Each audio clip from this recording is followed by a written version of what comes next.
What is up, everybody? Welcome to the Fantasy Couch Podcast. Today, we're going to be talking about the 2023 rookie wide receiver draft class.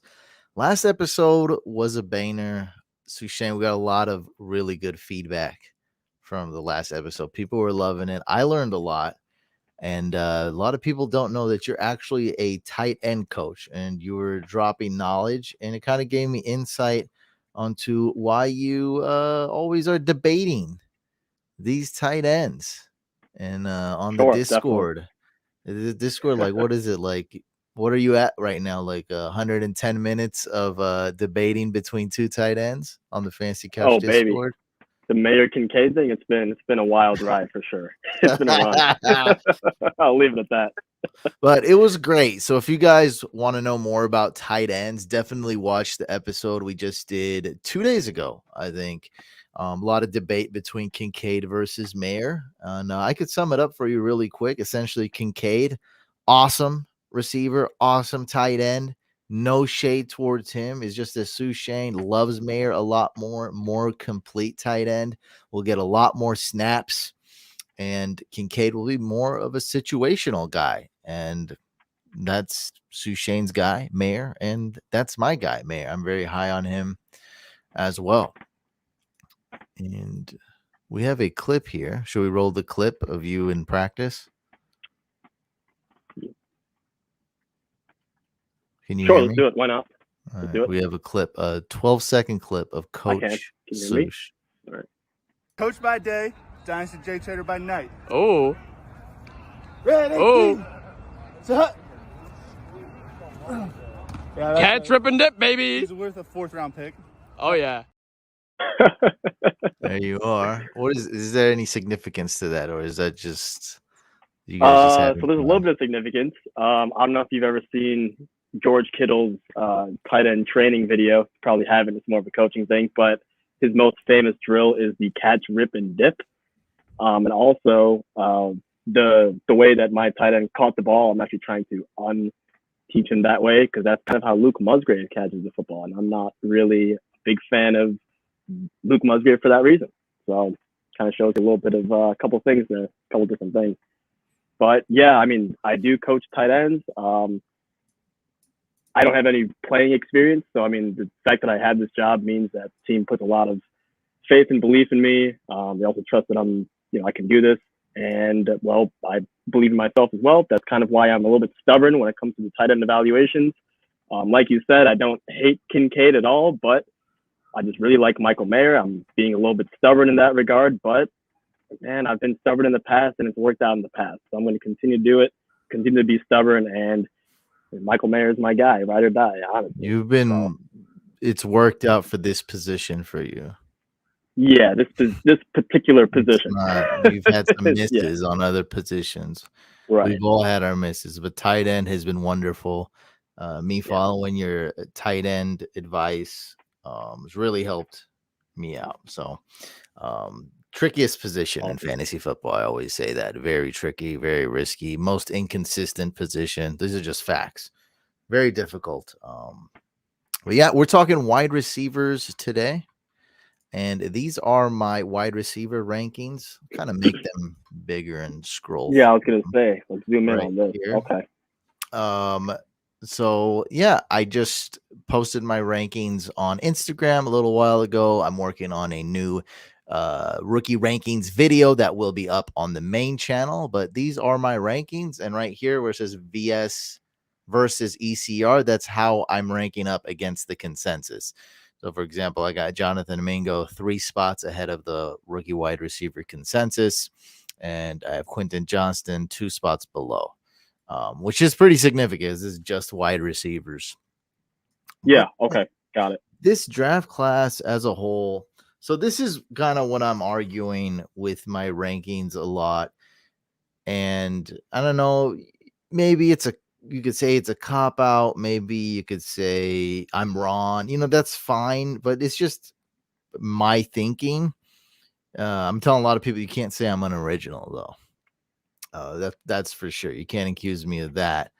One thing that it's just my strategy, and why would you want to watch a YouTuber or analyst or whatever you call it, social media, fantasy football analyst guy, if they're just going to put out the consensus and just be like, okay, what's up? These are everyone's rankings and mine are the exact same.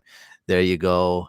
Here you go. You've been eating this plate every single day for the rest, your whole life. And then I'm just going to cook you that same dish. You're going to eat it and you're going to like it. And I'm also not a clickbait guy. I'm not a guy who's gonna have stupid Skip Bayless takes that I don't believe in just to get clicks. I'm not gonna be saying anything outlandish just for clicks. It's just not. I'm just not him. It's not happening. My repertoire is online for 14 years. I don't do that. But what I do and what I think you want to come to me for is to offer a different perspective, whether I'm right or wrong. And this is how I'm approaching this year's rookie drafts in Dynasty. I don't love the wide receiver class. And we're diving right into it right now. We're Let's done. Do it. Let's do it. Let's not waste time. I'm just letting people know we're already in here. I'm just letting them know this is not any intro. We're diving in. I don't like this year's wide receiver class. You want to find pros and cons with all these prospects. That's what it's everyone's job. Even if you're like casual fan, like that's still your job. Find the pros and cons. Don't just be like, oh, we drafted this guy. Our team's going to the Super Bowl. I mean, that's silly. Pros and cons with every player. This year for the wide receivers, almost all of them, the cons are right in your face. The flaws are glaring. Like the light is bright. I can't even look at it. Everyone has a flaw. If we find, maybe we'll find a perfect wide receiver a little bit down on this list. He's going to be like 130 pounds or something. Right. Or we'll find something wrong. I see. We'll find the exact opposite, right? We'll find a big guy, does everything right and just can't, like it's going to be glaring, or they'll flat out suck, or they'll be in a bad position. So my approach is, unless there's incredible value, right? You're in the third round, late second round, you find your guy, that's awesome. I think you could go any direction there, especially wide receiver. That's fine. Or for me, it's JSN. For me, that's my guy. Like I can't miss with him. I love him in the top 6. I'm getting him. Other than that, or you're getting like a for sure guy that you love, I'm kind of avoiding these wide receivers. I think the RB class is stacked. If you drafted a wide receiver in last year's rookie draft, you won. Take the W's, my friend. Every time, take the W's. And this year, I'm thinking to go another route to take your W's, and that's going to be RBs.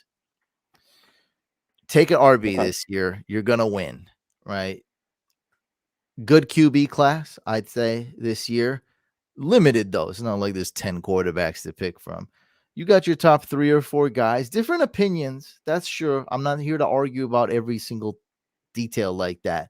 You get one of those guys you love, that's fine. I like it. I like that strategy. You get RBs. Look, they're all over the place. You can get a good RB. You can get a good RB in the 3rd round.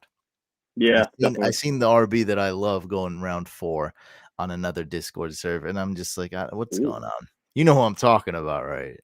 Roshan? Yes, Roshan. I'm like, what's round 4? Wow. Yeah, okay. Not bad. I mean, they didn't know what they were doing in their league, but still, I mean, he's my favorite running back essentially to pick. Sure. Like, all considering, obviously Bijan's my favorite, but he's going 1st overall. You get yourself RBs left, right, up, down. They're all over the place. You get yourself an RB or two, you're good. You need a tight end. Well, this is the year to go get a tight end. I don't take rookie tight ends ever, but now just go get one. I'm talking kind of non-tight end premium. Tight end premium makes it so you might want to go out your way to get a tight end. They make that, at least question that. This year you can go get a tight end or 2. I think that's a good strategy. Now, reaching for these tier 1, other people may have them tier 1, but giving bunny quotes for the audio listeners. Tier 1, tier 2, reaching for these wide receivers, I think is an L. Now, they're not as bad as last year's QB class, let's say, but this seems to be a trend. When a class is weak, But we love that type of position in Dynasty. We might reach for him. And although a lot of people were not on it, you remember these people that drafted guys like Kenny Pickett and Malik Willis last year? Oh I'd boy, say they're Malik Willis. taking Yeah, L's. I'd say they're taking L's right now.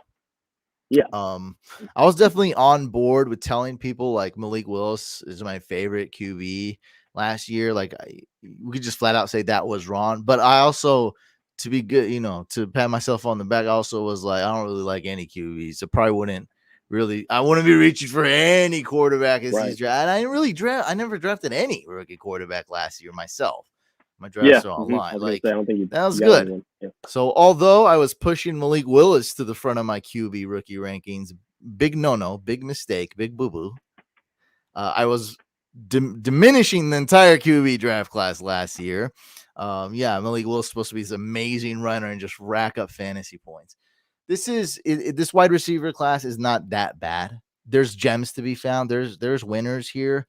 It's just I would pivot and not be reaching for these big wide receiver names. I'm just not in love with them. There's too many flaws. Where are we taking them then? Where are you comfortable? I see the tier 1 JSN. Okay, we can talk about him in a second. But that tier 2 where you have all the, the first round receivers, and you also have Mingo, who I know we both like. Where would you take him acceptably in a rookie draft that's not a reach? Like, are we talking back half of the first? Are we saying just take the one that falls in round 2? Where are we going here? JSN? The tier 2 guys. Oh, Mingo tier 2. through QJ. Mm-hmm. It's kind of, I'm just avoiding them. That's Okay. my strategy. Trade down. Trade down. Try to get like a Kendra Miller. Got it. Trade Okay. down. So we just had a new user in our Discord. He just took a screenshot of his rookie draft. Okay. Cool. Quentin Johnston, number 4 overall. That's my issue. Is like, Oh, it's just wow. people are Okay. going like, I would rather just trade down and see what happens. There's lots of value to be had right there at 2.02, 2.03. I can still get my guy. So ADP says that Mingo is going around 13 overall and Michael Mayer is going around 14 overall. Yep, Right, so sounds you can about right. get a lot of great value there. You could trade down to 11, 12 if you really want those guys, right? So it's right there. That's what I would do. I would just take a different approach. And this is just my wide receiver rankings. It's not gonna tell the whole story. I got my rankings up. We have a lot to go through, so I don't want to bring up a lot of lists. I would just kind of avoid them unless they fall to me. If Zay Flowers is there at 10, that's great. Sure, I guess I'll take him, but like I'm just kind of avoiding this. I don't really see anything that's amazing for me. But Zay, out of the ones, out of kind of these guys who I kind of grouped together is like Flowers, Addison, and Quentin Johnston. I'm kind of hoping Zay Flowers would fall, and I'd take them 9th and take Zay Flowers 9th or 10th overall. If I had to answer your question, we have someone says only live on Facebook tonight. Luckily, I saw we're actually live on the second YouTube channel, Fantasy Couch Podcast. So make sure you subscribe to that. That's where we go live, Fantasy Couch Podcast. We have 2 different YouTube channels. And we got Scout in the building. Carolina fan here. So high for Mingo and Terrace Marshall this year. Does Terrace Marshall have any hope, Sushane? He was one of your guys. Yeah, I still have him. I haven't dropped him yet. Like for Diami Brown and such, like one of my guys who haven't really panned out, I've definitely already parted ways. Terrace Marshall will be the only one that I have not, just because. I mean, I'm looking at the depth chart. I like Mingo. I know you like Mingo. We'll talk about him later. But after that, what do they have? It's like Adam Thielen. He's kind of old. I think is it DJ Chark or is it something like that? Yeah, I think he's on DJ Panthers. He was on the Lions last year. I do think he's on the Panthers this year. I'll bring up that depth chart. Sure. Either way, it's not really anything that I'm too scared of. DJ Chark and Laviska Shenault through our backup guys and behind the scenes. I mean, these guys don't really scare me as far as, going ahead of Terrace Marshall. I think immediately maybe Adam Thielen probably will get early on in this season targeted more just because he is the most veteran presence of the guy there, but he's old, So, I mean, can you rely on him for the entire season? Can you rely on him for 2024? Definitely not, right? So, with that being said, I think for that reason, I'm not giving up on Terrace Marshall. I'm obviously not going to be as high as I am on him like I once was, but he's not dead yet. He could be soon, but not yet. Yeah, it's an uphill battle. It's going to be tough for him to be relevant, but I think the main thing actually is that you already discussed all the wide receiver competitions. He's got a quarterback now. Yeah, we're assuming. Yeah, great. That's the other great deep ball, amazing release. Like he's got a great quarterback now, or hopefully a great. Bryce Young will be hopefully a great quarterback, first overall pick in the NFL draft. So that could be the big thing. And before the Bryce Young, they had crap. So going from absolute garbage. I mean, those guys aren't even on the team. I don't know where PJ Walker is. Is he still? No. He's on the Bears. Oh, he's on the Bears. Okay, yeah. Yep. So like they literally none of them are on the team. I mean, Matt Corral, we can just cancel. Like they drafted him, and they already drafted another quarterback right away. So don't worry about. So Andy Dalton's, Andy Dalton's semi decent as a backup, but like they don't even have Baker Mayfield. They don't even have Sam Darnold. They don't even have PJ Walker. Just literally named all the. And I guess Cam Newton would be one of the more recent ones. They don't have any of those guys on that team. They have Bryce Young now. So there's a lot more hope. I mean, we haven't even seen – I saw Bryce Young in OTAs for like 5 seconds. But we haven't really seen Bryce Young. I already think he's 100 times better than all those guys. So that's, I think, the major point to where maybe Terrace Marshall has some life left in him. And DJ Moore is gone too. So thoughts on Josh Brown's someone I'm taking at last round with Levis throwing to him that deep bomb. Does he mean Josh Downs? That's who I thought, but Josh Downs is on the Colts, right? Yeah. Right. Then you know what? Both those teams are blue. Yeah. All right. Are they in the same division? And Josh Downs did go to UNC, North Carolina, which is blue in college. A lot of blue. Who knows? Who knows? I know, like I'm really smart at some stuff. I'm really dumb, but I can really tap into that dumb part of my brain. That's all my dumb part. Like blue.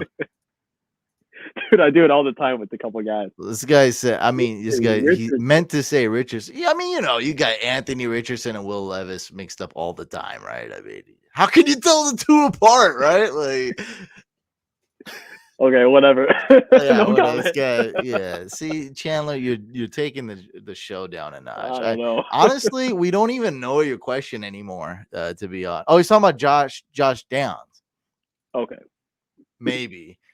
This is funny. Downs. Josh Browns and Will Levis. That's where we started. What an error. And now we're here. We're 3 smiley emojis. But Josh, we're going to talk about him. Actually, Sushane has curated a lot of clips. We might get fired. We might get banned from YouTube for life. We'll be good. But the clips, I think he has the most Josh Downs clips out of all the clips we're watching today. So we're definitely talking about Josh Downs. I think we both like him?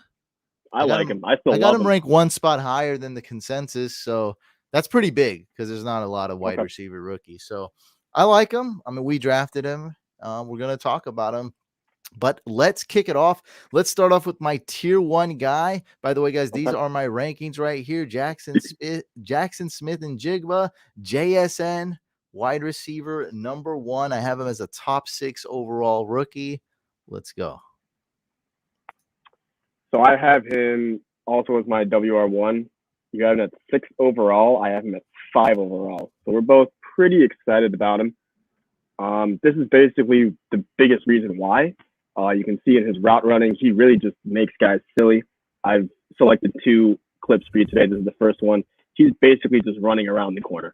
I mean, he's quite literally, if I was to describe this to you, to someone who is not watching what you're seeing, my man is running around the defender, getting open, in a circle, making the guy look silly, catching the football, getting the first down on 2nd down and 15. And this is something he does often because I'm going to show you another clip where it's a little bit more obvious, I guess. It happens a little sooner, but also more obvious. Again, him just kind of going around, escaping. And this one also kind of shows some speed as well. Good separation at the top there, right? Got a little spin around. And there you go. That's JSN. Combine numbers and don't matter as much for wide receiver, huh? I feel like I learn a lot more with RB when I look at the combine. I feel like they tell me a much better story. I don't know about the wide receiver position though. When I look at the combine, I feel like there's not that strong of a correlation for combine good, wide receiver good. I think what I look for the combine is, I mean, it kind of depends on what the prototype of receivers are. So for a guy who's speedy, I want to see that 4.5 or that 40-yard dash. And I kind of want to see in that, the 4.4, 4.3 range if possible, see that kind of elite speed. But, if a guy like JSN who has, I can't remember his 40 time on the top of my head, but It's it was right pretty here. good. It's up here. It's on up the here screen, for buddy. JSN. I got it on the screen. You're not looking at the screen? What are you looking at? I'm looking at Mingo on the screen. Oh, my bad. That is not here. My bad. All good. I had everybody up except JSN. I don't know why. But I mean, I just like to see the 40 time just to make sure it's at least kind of decent, So for Mingo, at least you see 4.46, which is good. 4.57. So I mean, that's, to me, it's low on the player profiler, but for me, that's fine. I mean, he doesn't tell me he's slow. He's fine. He's not like a burner or anything, but I also did not project him as a burner, right? Other guys like, I know when we talk about Trey Palmer later, he's supposed to be super fast, so I expect his 40 time to be very, very small, or the percentage, I guess, on that bar would be larger. So that's really the only thing that I kind of look at as far as the combine goes. Because, I mean, not a lot of stuff, I kind of agree with you, not a lot of stuff is really telling for receivers as far as, what they're going to do. It's more like a trait-based type of thing and like an alignment type of stuff. And, does the guy have a good catch radius? Oh, maybe he could be an X. Stuff like that, right? Yeah. What you said is super obvious, though. Like, I feel like anybody who is scouted as a elite speed burner, feel like they should be able to run the 40. I mean, yes, it's a huge alarm, but I rarely see that to be like, oh Yeah. no, he's really slow all of a sudden on the combine. Probably Can just we go means to he got Boucher? really fat. Yeah. Oh, that's what I was gonna say. My example was like, well, that guy stopped trying. You know what I mean? Like, Yeah.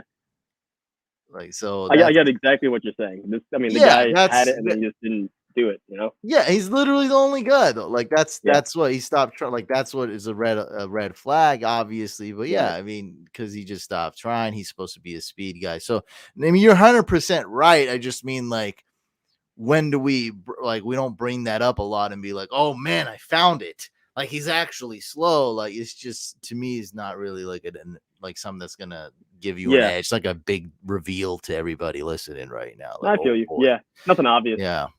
I got you. Agility score though is insane. So and I just see that on like tape. A 3 you know cone. what I mean? Like, yeah. I don't need to see that score to know that. It's just eye popping. Honestly. Yeah, and I think like I use like DeAndre Hopkins, probably not the best combine necessarily. Like it's so different. Like, but with RBs, I got my 4.5 40 time cut off.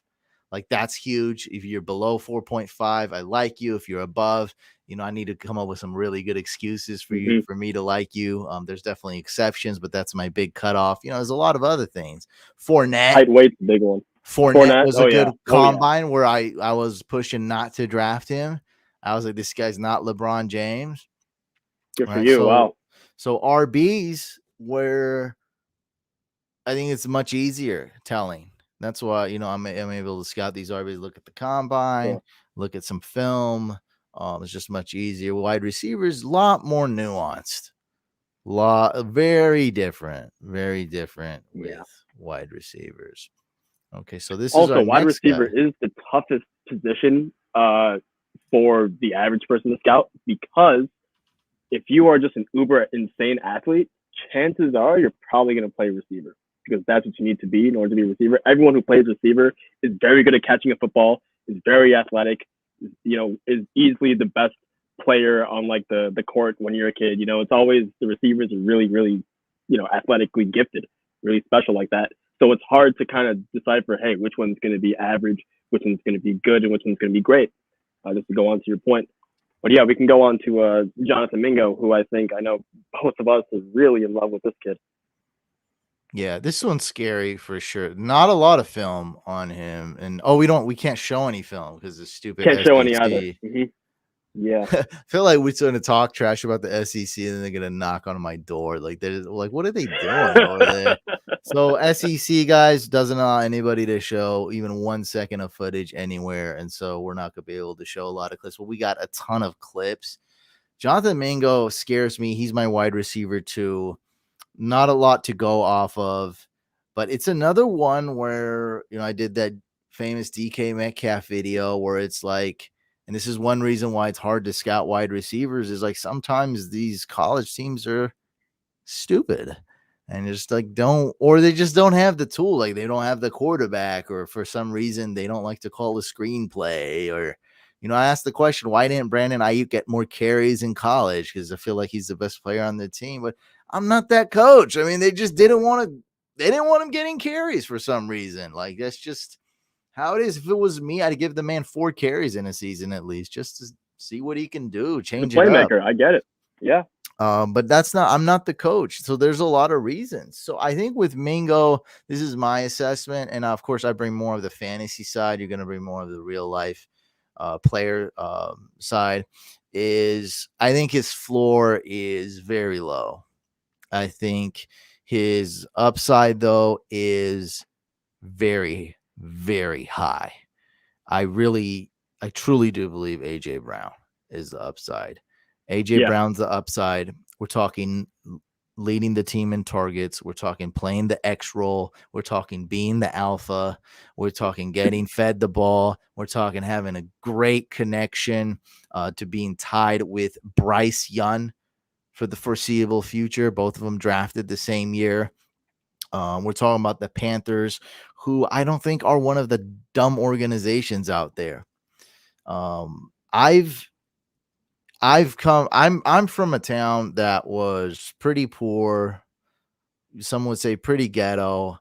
And then I went to college and I've met a lot of people that were had a lot more money, and I got to see a lot of both sides of the coin. I met a lot of CEOs. I work with a lot of millionaires, even billionaires, like John Madden. John Madden cut me some checks. It's insane. I got to see a lot. And I'm telling you one thing, guys, and you guys know this, but you guys don't really know this. This is the thing. When you guys criticize these teams for making dumb draft picks and whatnot, like I like to make fun of the Raiders. I think it's entertaining. But being serious here, they make some really dumb decisions. And I'm telling you guys right now, a lot of these owners at the top, there's not a big difference between me, you, and them. There's a lot of buffoons up there making dumb decisions. Just because somebody has $2 billion, that it doesn't mean they're smarter than you.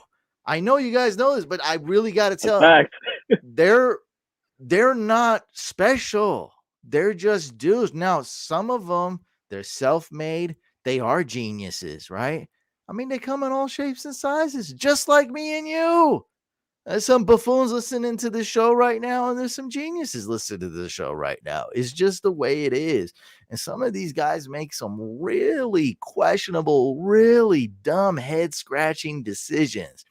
It's so fun. I know we were all watching the Raiders draft pick, and they're like, they're not going to take the guy involved in another car incident. Like we knew, like it's all on our minds. They're not taking Henry Ruggs. They're not taking a fat Henry Ruggs. Right.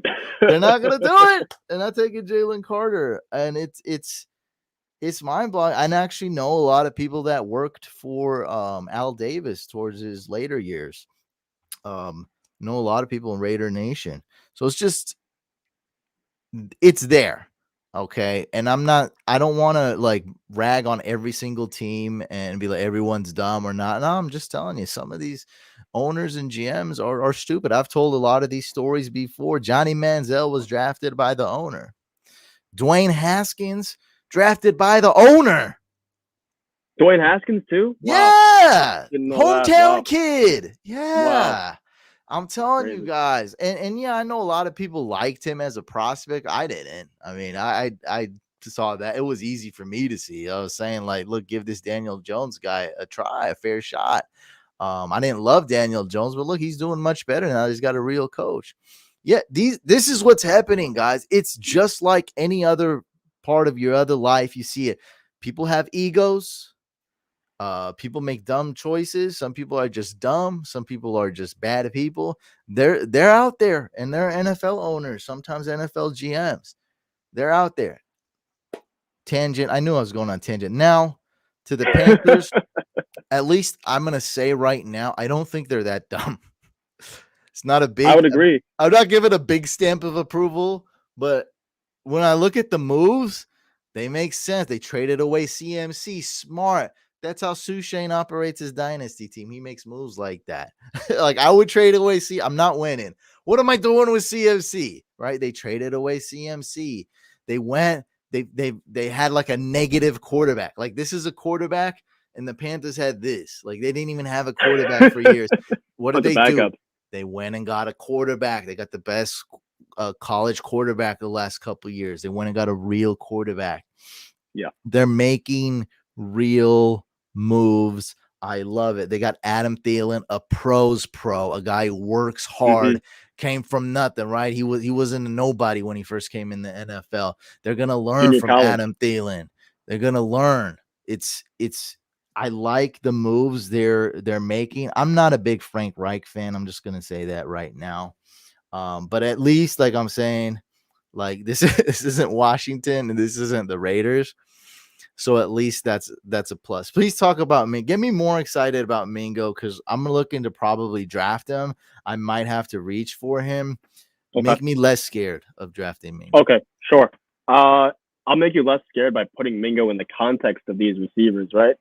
So a lot of people, their process, right? They have a process for how they draft. They don't really care about the player or like the name. They're more about the process over the player, which is fine.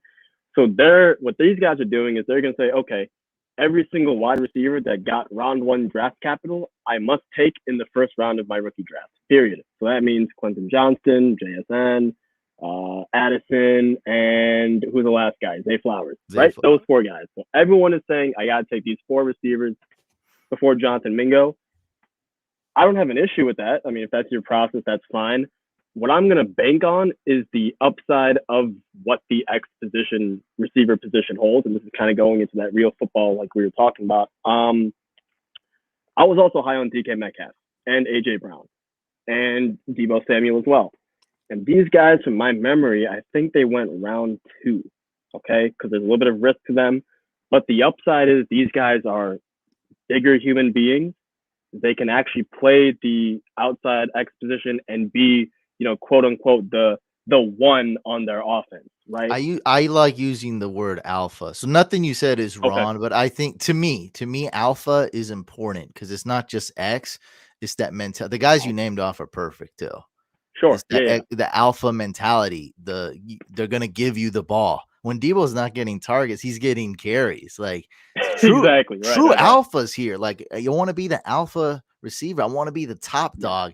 Even if I'm not, like, Lockett kind of beat out DK Metcalf, still defenses even know, like, this is the alpha. Like, we got to watch out for this guy. They respect DK as the alpha. Okay, so let's use that word alpha then, which is fine. So my only issue is this, right? Even Jackson Smith and Jigba, not an alpha, right? Because he's being paired next to a receiver, DK Metcalf, who we just said, even Tyler Lockett, teams respect him as the alpha. Same thing can be said about Zay Flowers and Jordan Addison. How do we know these guys are not alphas? Because they're simply too small.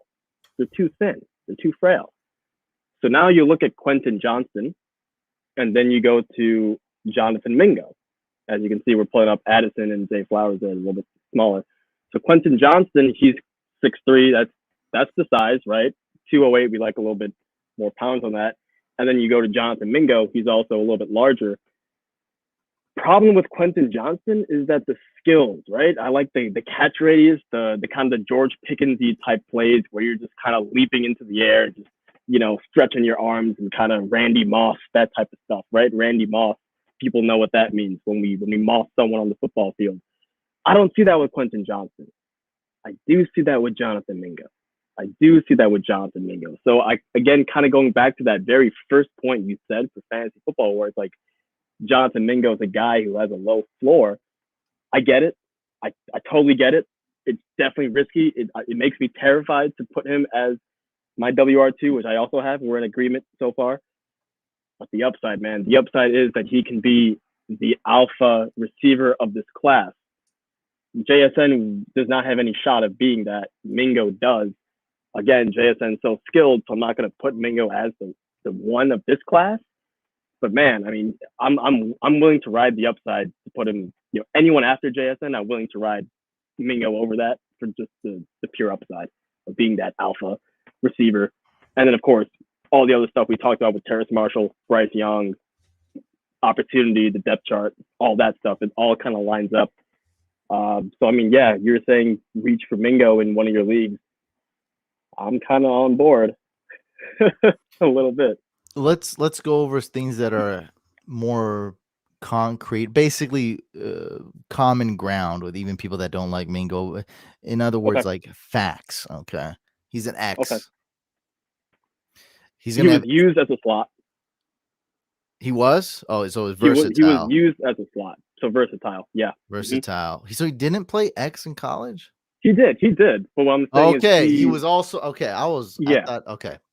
Which is that's also good. That's also a plus. He can play the slot. He's gonna have every opportunity to be the alpha on the Panthers. I think everyone can agree with it. Whether he fails or not, like we do that all the time. He's gonna be good, he ends up being bad. He's gonna be bad, but Adam Thielen is he's only got 1 year left of lifespan. He's so old, right?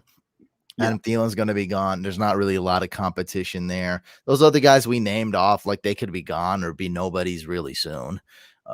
So he has a direct path. He's going to get every opportunity. Even if he fails, he's going to keep failing for 2 to 3 years. He's going to have a longer leash. And that draft capital I don't want to put too much weight in draft capital, but it's also helping that point is you're not going to draft a guy early round 2. Is it 2.08? 2.08. Yeah. That's super early round 2 and just be all right, year 2, he's not going to get that Josh Rosen treatment. At least what did we do? We drafted an idiot. Yeah. So those are things we know. And we know he's tied to Bryce Young. Yeah. Who is a great prospect. You might not like him, but that's fine. So we know these things, and that's why I'm willing to take the risk. It's all set out right there. Only thing that's left is Mingo just has to not suck, and then he'll make us look. That's all he's got to do, man. That's all you got to do, right? Bro. All right. Easier said than done, but hey, there's a lot of reasons to be excited. I'll say that. Yeah. Moving on. Let's move on. I think it's Zay Flowers.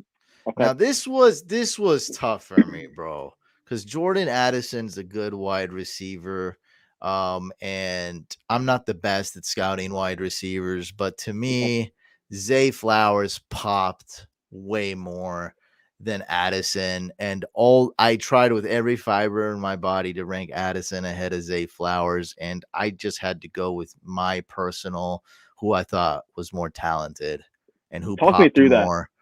Zay Flowers is just faster. It's just faster. He makes a cut and it's boom. Okay. I mean, he's gone on after the cut. It's a boom. Sure. I feel like he can catch touchdowns better too, even though he's tiny. He just and with Addison, it's just all this nuance stuff and good route running on all 3 levels. And I hear all this and I see it. It's good, and a great landing spot, of course. That's so I'm not landing. That's the main reason I want to put Addison higher. But to me, if I just looked at the player, to me, it's Zay. Give you Zay? Okay. Well, I put a couple plays on here, and I'm hoping, because I agree with you, they're very similar to me, Zay and Addison, but Zay popped to me too. So I'm hoping that the clips that I have do a little justice to that. I like these lateral agilities, these lateral moves.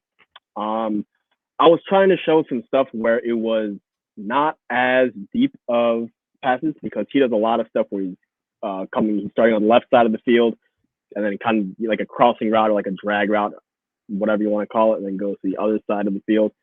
That's basically what he does. That's his game, right? So he can do that at all levels, though, not just short level. He can do it intermediate and long. And then this one right here shows you the route running. I mean, this is a very, very, very fundamental coachable trait. Indicator step. Look at the safety's hips. Totally fooled. He gets open at the end of that play, and then again weaves his way through space. I mean, this guy pops on tape for sure. I'm hoping if you were a corner, if you were a DB coach, that the first guy I thought was a corner. The first one, a DB coach, a corner coach. Would you also, on the flip side, say that's bad to start yelling at number 12 here? Well, I mean, what can you do? I mean, all you can do is backpedal for another like extra yard, right? And you're still gonna get screwed because his indicator step is so nasty. I mean, that's just why Zay Flowers is getting drafted in round 1 from a guy who's from Boston College of all places. We didn't see the beginning of this. We didn't see the get off, but I assume he's okay. Oh, he's getting us so much. They're saying basically that's the only way to defend him. They're giving him some room, pretty big cushion. That's at least 8 yards. Off man coverage, right? Okay. Yeah. So I mean, either way, like can we slow this just a little bit and then watch it? Yeah, we can slow mo. Half speed. Sure, half speed, and then get ready to pause pretty quick. I mean, all you can do is his hips is already. I mean, my goodness, he had his hips turned the right way the whole time, and then the step fools him. He's got inside, and then man, facing to the outside now. He's totally just. This is what I saw. I mean, a lot of the other stuff was more simple routes, but it's just what I saw constantly when I was watching Zay Flowers. Is any cut he makes, I mean, he's beating him by minimum 3-5 yards. Like that's insane separation. Like, and that means easy touchdowns. That means big plays. Man, the detail in this route too is crazy. My goodness, the more and more I watch it, my God, wow. Yeah, geez. He does it with ease. Wow. This is with such ease.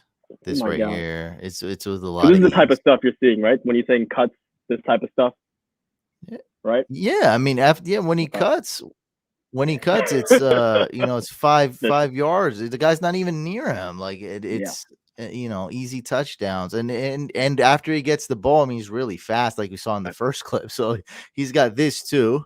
So it's like. I love him. He was also drafted 1 pick before Addison too, right?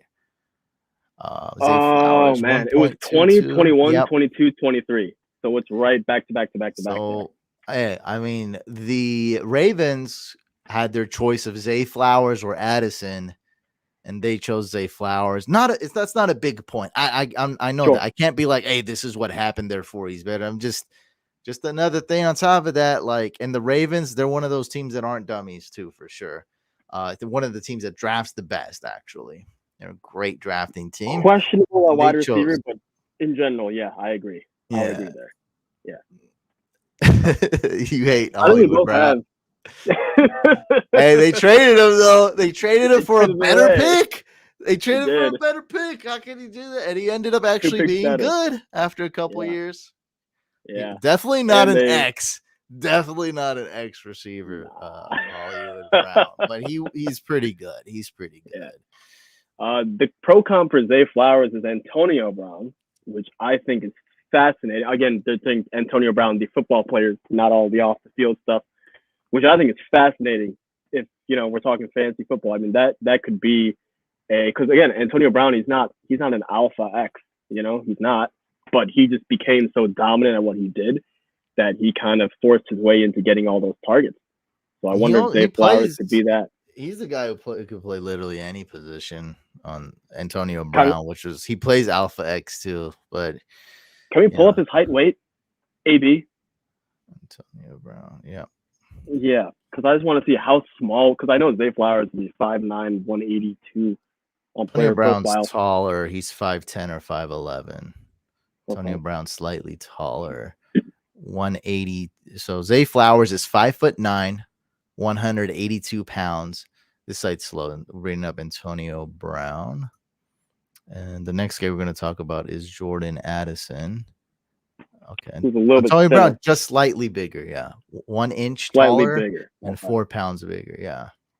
I mean, man, that's interesting to me. That's interesting. That is a very interesting, because I'm looking at the Ravens.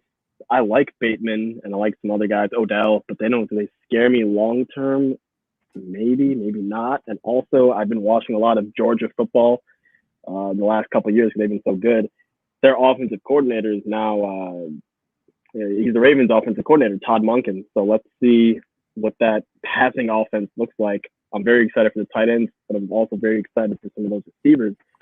Man, I mean, that could be interesting. That's the only thing where it's like, because I'm taking Mingo, I'm taking JSN, and I'm taking, obviously, we talked to tight ends, I'm taking Michael Mayer.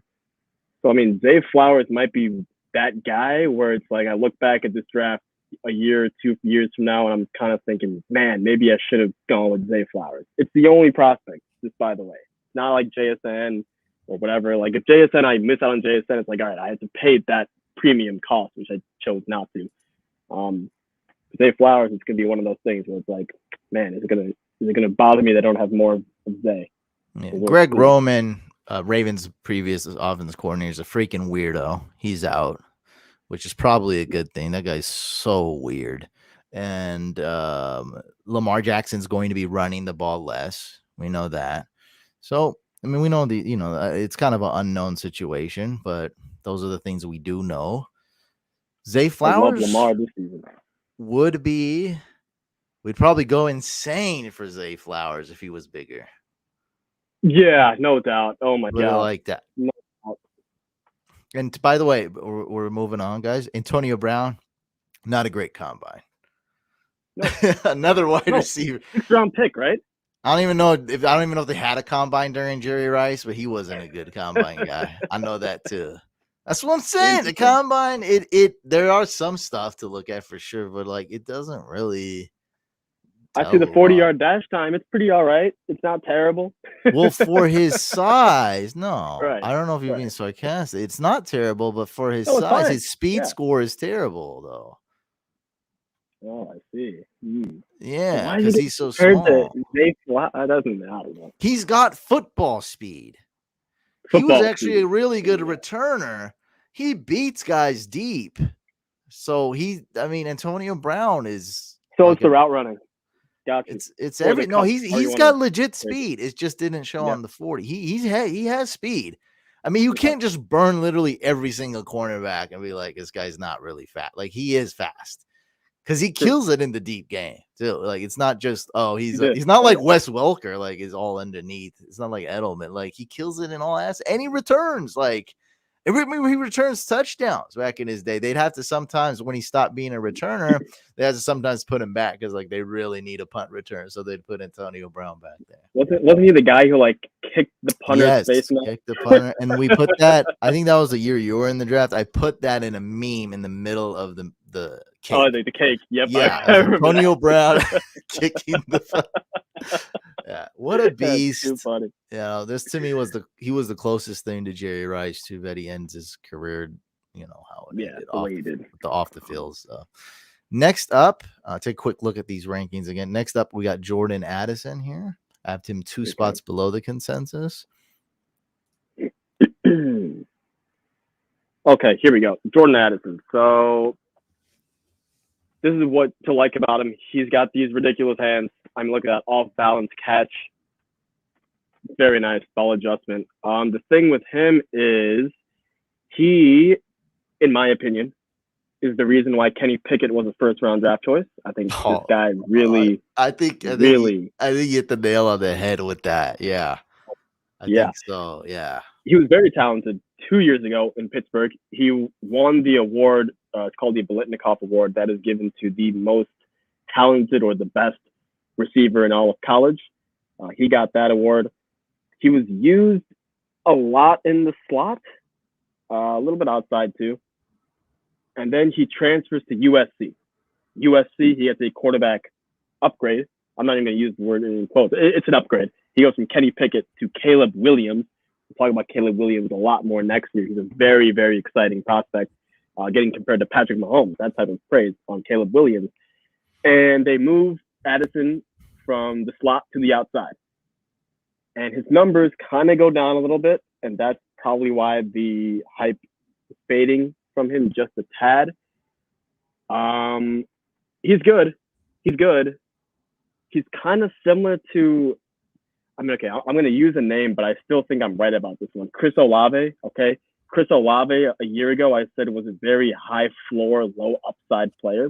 I know a lot of people are excited about Chris Olave because he's valued high in Dynasty. He's a young receiver, had a pretty good rookie season. I still think he's not an actual one or an alpha or one for a team. So long term, I still think he's going to be, not great, but pretty good. And that's what I see with Jordan Addison. I see a guy who's going to be pretty good, definitely a 2 on his team. So when he got drafted by the Vikings across Justin Jefferson, was not at all surprised to see that. This is a player who needs someone, an alpha on the other side, but he can be a very, very good complementary receiver. My player comparison before the draft couch was Tyler Lockett. Now that I've seen him with Minnesota get drafted by the Vikings, I see Justin Jefferson over there as their X-wide receiver. I like my comparison even more. I think this is really Tyler Lockett. Tyler Lockett's a guy, he's got some speed. He can play from the slot. He can play outside complementary role as well. He's known for those bucket catches, you know what I mean? Kind of seeing over the ball and those bucket catches kind of just drops in. That's a lot of Jordan Addison. On top of that, Jordan Addison, what can you bring more that Lockett does not bring? What you're seeing right now on the screen, right? His kind of bubble screen flats. He can kind of make some guys miss with good footwork, not by size. Difference between running over people and kind of juking them with their footwork. This is a footwork guy, shifty, agile. I see a lot of Tyler Lockett usage along with these kind of bubble screens that you're seeing on the screen right now. I think Tyler Lockett's better with the deep ball, though. I think he gets behind defenses a lot, gets those big touchdowns, scores a lot of fantasy points that way. Addison maybe a little bit better, the more of a normal route running, shallow and intermediate. I'm not going to say this is the end all be all, but can we pull up Tyler Lockett 40-yard dash? Because I think Lockett should be faster. We have 4.49 for Jordan Addison. I believe Lockett returned too. Okay. He was maybe kind of pigeonholed as a return guy. I may be wrong. But yeah, he is faster. 4.4. Okay. Yeah, so he's faster. Yeah, so a little bit better straight line speed for Lockett. Mm-hmm. That's why he scores a lot of fantasy points. You give him you sleep on him just a little bit, it's a 40-yard touchdown. Exactly. I feel you. He's a burner for sure. Yeah. 440, Addison 4.49. Okay. I mean, full tenth of a second. That is significant, boys. That is significant. Yeah. Okay. All right. I think everyone's seen this play. All right. So this is actually got a clip for you. I almost forgot. I have a really. This is this is a big part of this segment here. We're getting into QJ territory. There's 2 types of haters I have. One is my tight end haters, right? We're talking about Michael Mayer and Tucker Kraft. Another one is my QJ, Quentin Johnston. They don't like where I ranked him, and that's the thing. I don't like necessarily arguing that he's gonna suck or anything like that. It's just I would rather do something different. There's a lot of paths to success. I mean, in life, of course. I mean, talking about Dynasty, but in life, and it's just it's in everything, every aspect. But in Dynasty, you can't draft every player. You have to not draft some players, and you don't have to draft a guy because, like you said, you made a great point. It's pretty basic. I didn't realize it. Wide receiver drafted first round, you must draft them first round. It's an automatic thing, and it's I don't have to take Quentin Johnston, right? Just because I ranked him low, I mean, it doesn't mean I wish the man bad harm or anything crazy or it's cool if you want to take Quentin Johnston. 9th overall. I think, that's fine. I get it. Great quarterback, this and that. But there's a lot of reasons we don't like him. So hopefully you can bring up some reasons, some more specific reasons. Yeah. Me, I'm kind of just dodging the path and saying, like, look, I think there's a lot of better strategies to do than to take a risk on this guy here. Okay. And I know some of the flaws. We're going to go into them in a lot of detail, but I want you to watch this clip because I need your opinion on this badly. Let me try to get some audio on this clip right here. Sure. I was just a little surprised by this. And give me a second. While you load this up, I will say he's got a good landing spot. So, if the price is right, I'm not even opposed myself for as much as I'm not really a fan of his game. But if the landing spot is right, oh no, is this okay? I've never seen this, but I know that face. So this is this is the fantasy GOAT, Matthew Berry. I know a lot of my fans hate him, but he's definitely inspiration to me. Me as well, for sure. I like Matthew Berry a lot. Regardless, he's not. Well, I guess he is kind of making a statement here. Watch this. So he interviewed 40 rookies. Okay, awesome stuff here. Watch the one with Quentin Johnston. By the way, I really like the Kendra Miller one too. But watch the Quentin Johnston one. Okay. This is great. What, did he misspell his name? Oh shoot, man. Oh, he did. Wow. He did. I'm not. I can't even. I just made a video, and people's gonna make fun of me. Just how it rolled off my tongue. I noticed at the very end of the long video, I was saying Johnson. The whole video. I'm like, whatever. It's just how I don't think people can tell. I don't think people can tell on an audio. Oh no, everyone can tell every one of my flaws. That's what happens when you make YouTube videos. Trust me. And they write essays about it too. It's nuts. But I'm screaming, right? I'm giving you a million I'm screaming. I was so hyped on this video, and I'm still editing it, by the way, for the main channel. I was so hyped. I mean, it's like, what am I gonna do? I'm not perfect, and I'm not re-recording that. Like, I love what I said and everything, and whatever. It's just. Yeah. But this guy actually misspelled it anyway. Let me know if the audio is working. On my show, we had Austin Eckler on last year, and we asked him. Eckler had a huge year, and he was big involved in the passing game. We literally said to him, like, dude. Like, Justin Herbert's got this cannon of an arm. Yeah. Why does he keep dumping off to you? Yeah. And he says, we just don't have a deep threat. We just don't have a guy that can take the lid off of the defense. You know what I mean? Like, Keenan and Mike are awesome, but like, we just don't. That's the problem, is teams are playing us back. Yeah. And I feel like that's one of the reasons they went out and got you. Yes, sir, for sure. Yeah, I feel like that's definitely one of my strong suits is taking the top off, as well as some stuff mid range, a lot of in cutting routes and stuff like that. But I'm for sure a home run guy. Yeah, how excited are you to play with Justin Herbert? Yeah, very excited. Obviously, a great quarterback. I'm looking, forward to building a strong relationship and a strong connection with him, in the near future. So on the second watch of this, I did notice, even though Quentin Johnston fully agreed that he's a deep threat, he did right away mention the short stuff. And so I went back and started watching some more Quentin Johnston, and I don't see a lot of deep stuff. He's a yak guy. Exactly. So correct me if I'm like, I don't know, I don't know, dude. Maybe he is a better deep guy than Mike Williams and Keenan Allen, but I don't see that at all with Quentin Johnston. How many clips do we have for QJ? We have 2. Oh no, let me bring it. Because I think one of them will show how miserable he is on the deep play. Oh, really? And I think the other one's going to show you his yards after catch ability. What do you think about that? We're talking about the fantasy GOAT, Matthew Berry, we look up to, and Austin Eckler, who, by the way, he's basically the only player I've seen that has he keeps it so real. His fantasy analysis is actually good. It's actually good. When he reveals something about his team, he actually doesn't lie. He actually just gives the blunt truth. And so Eckler, Matthew Berry, and I don't know, I'm not going to count Quentin Johnston because he's not going to be like, no, Matthew Berry. That's kind of, he's a rookie. He's not going to disagree with everybody. But, all these guys are like, yeah, that's me. I'm going to solve the problem with this teim. Now, I did more research. Herbert does have a cannon of an arm, amazing ball throw, especially deep. He's just great. He's an elite quarterback, and he hasn't thrown the ball deep a lot. And when he has, it's been to these other guys. I'm not sure. I don't think Josh Paul. He's had so many like guided. I forget these names, but he's had like these other guys who were kind of smaller, deep threats. Yep, Palmer Guyton.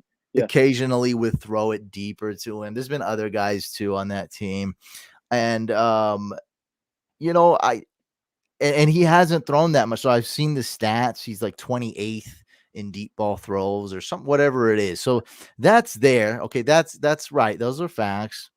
But is QJ the guy to solve that problem? No, should have got Jalen Hyatt, dude. Come on. Yeah, talk about glaring. I mean, there's a lot of glaring flaws with him, but I mean, if that's what you're looking for, a deep ball threat, let's just go right into the tape. I mean, I can't wait any longer. This is just going to dispel what.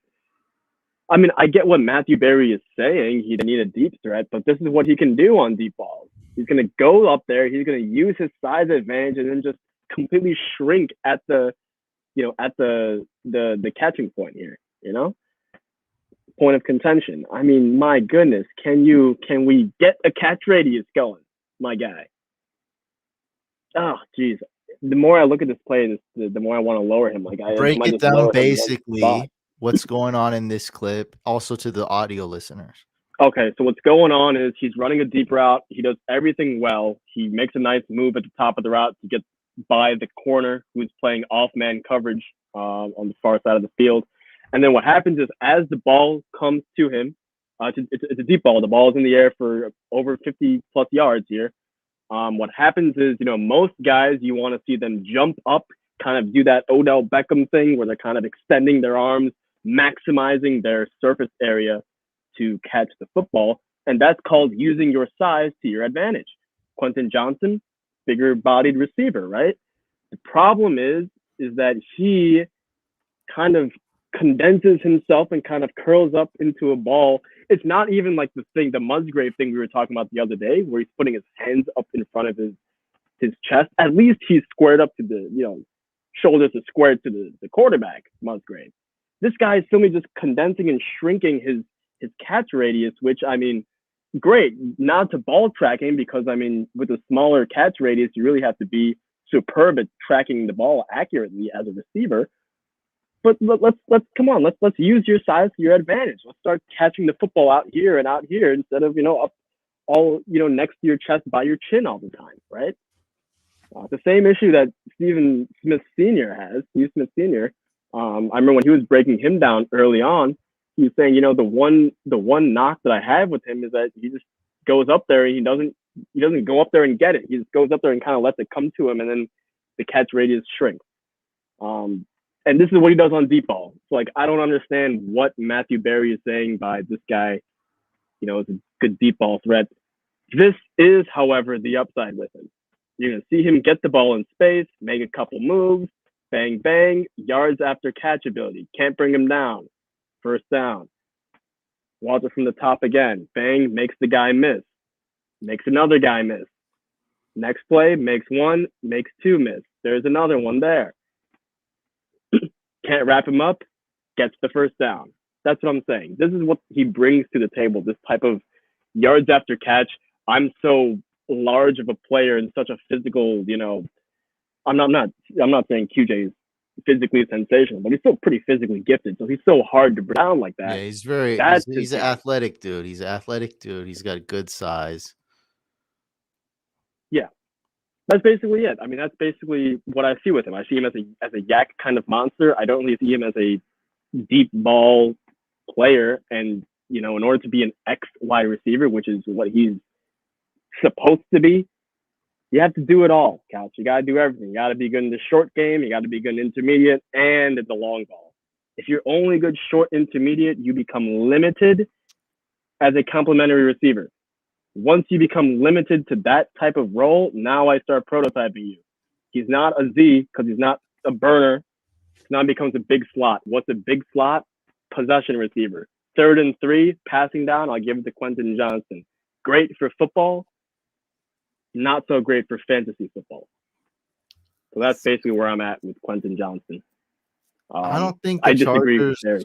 made a smart pick, taking him, what was it, 20th overall or something like that, 21st 21st. overall. So I'm not going to necessarily call it a dumb pick or a horrible pick, because they may have a better reason, but this is kind of going back to teams being stupid, my rant earlier. And I think that what's happening right now is teams are a step behind. They're copycatting other teams. And right now, this is the trend. Give me a DK Metcalf. Don't let me be an idiot and make Lamar Jackson a wide receiver and pass up on him until he falls around 2. So, don't let the next Lamar Jackson fall through my grasp. Right.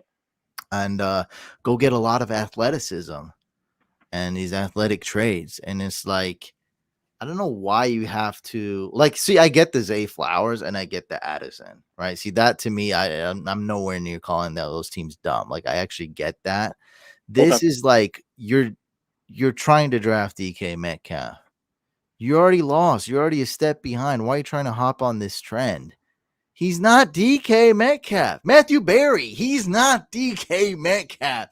DK Metcalf finished 10th in the Olympic trials. This guy is not finishing 10th against Olympian runners. He's not. No, he's not DK. It has nothing. The only thing that's DK is he's tall, he's good size, he's athletic. That's where it stops. DK is a burner. Yeah. He's a stupid, but he's one of the fastest wide receivers, period, ever. That's DK. That's not this guy. This guy is a big yak guy who body catches and doesn't attack. And at the point, I'm just urging you to go a different direction. Is all great landing spot, great quarterback. You know what? He might have a lot of success. And I heard that this is actually coachable. So this is what they're least they're saying. This is what the reports are saying. They're saying it's an eye, tracking the ball with your eyes situation for some reason. Though if he learns that, he can catch it with his hands. I don't know. That could just be propaganda. What do you think? You think this is coachable? I have seen some of our players with this problem, and we've tried to coach it out of them. They haven't made a ton of progress. Then again, Quentin Johnston is a top 1% athlete, so I'm not going to hold it. I'm not going to say he can't ever do it. It's going to be difficult. It's going to be very, very difficult. It's like breaking out of a bad habit that. Think about this, right? He's been doing this bad habit all throughout his life, and he's been getting rewarded for it, right? So now all of a sudden you have to say hey, let's break out this bad habit that's gotten you here, and it's very tough, very tough. So we'll see. I agree. I'm optimistic. I think it'll be great if he can get coached out of it, because then all of a sudden I think he becomes closer to a Keenan Allen than a Mike Williams if he's able to, because again, yards after catch. I know Keenan Allen, he's really famous for the route running. I'm not saying QJ is a great route runner, but he's pretty decent, pretty all right. So if he can, get that body catching, that's actually a really good way to put it. Body catching, not attacking the point of the attack. If he can get that out of his system, I think he becomes good. But again, like you, I'm not taking the risk. I'll go a different direction. To me, it's a huge problem. It's a huge problem, and yeah. He's got to be coached that. He's got to learn that. And then we got to see Keenan Allen, kind of disappear. And then, once it's QJ's turn in 3 years, and then, I just told you guys a long fairy tale right there. That's a lot of ifs. That's a lot of stars aligning. A lot of wasting. Yeah. And what I think is NFL teams trying to hop on a trend and you reaching for a wide receiver, just like you did last year drafting a quarterback. This wide receiver class has holes. You don't need to reach him. You don't need Quentin Johnston on your team. Yeah. Next guy is Josh Downs, who's the opposite of Quentin Johnston, but he's much smaller. Yeah. Okay. So. I'm glad we have him right after. I'm glad we have him right after, because now we can see. Okay, so I'm going to first show you some other things why I'm really into him, but I want to stay on this attacking the point of the attack and body catching, right? Because we're going to see some stuff from a much smaller receiver later on. Let's go back to the top here. Look at this shifty footwork, baby. Oh, Josh Downs. He gets open. This guy can Multiple catch ways. touchdowns too. It's funny. He's not huge, but he can catch touchdowns. Good indicator step there too. I think this is really more for the first part of the clip though, for him to kind of get out here. This is more accentuated, more elongated, more fancy with it. Inside out route requires precision footwork. When I see stuff like this, oh my God. That's why I was really, really high on Josh Downs for the NFL draft. He got drafted, I think, round 3, which is a little bit disappointing for me, but I still like him. I still like him a lot. By the way, I was doing this. I forgot to for the last ones, but so far, up until now, we've basically agreed on every single receiver, not just in the list of like, JSN's our WR1, Mingo's our 2, but also relatively close to overall rankings. Actually, we're only off by 1 spot for every single guy that we've mentioned, right? So Quentin Johnston and Josh Downs, you have at your 5 and 6, 17 and 18 overall. I've got them at 16 and 19 overall. So we're really close. We're really close in all 6 of these receivers, not only how we rank them compared to each other, but also how we rank them in the entire class with the quarterbacks, receivers, running backs, tight ends, all that stuff. Let's get to the next play though with Josh Downs. I think it's like the next 2 or maybe the next 1.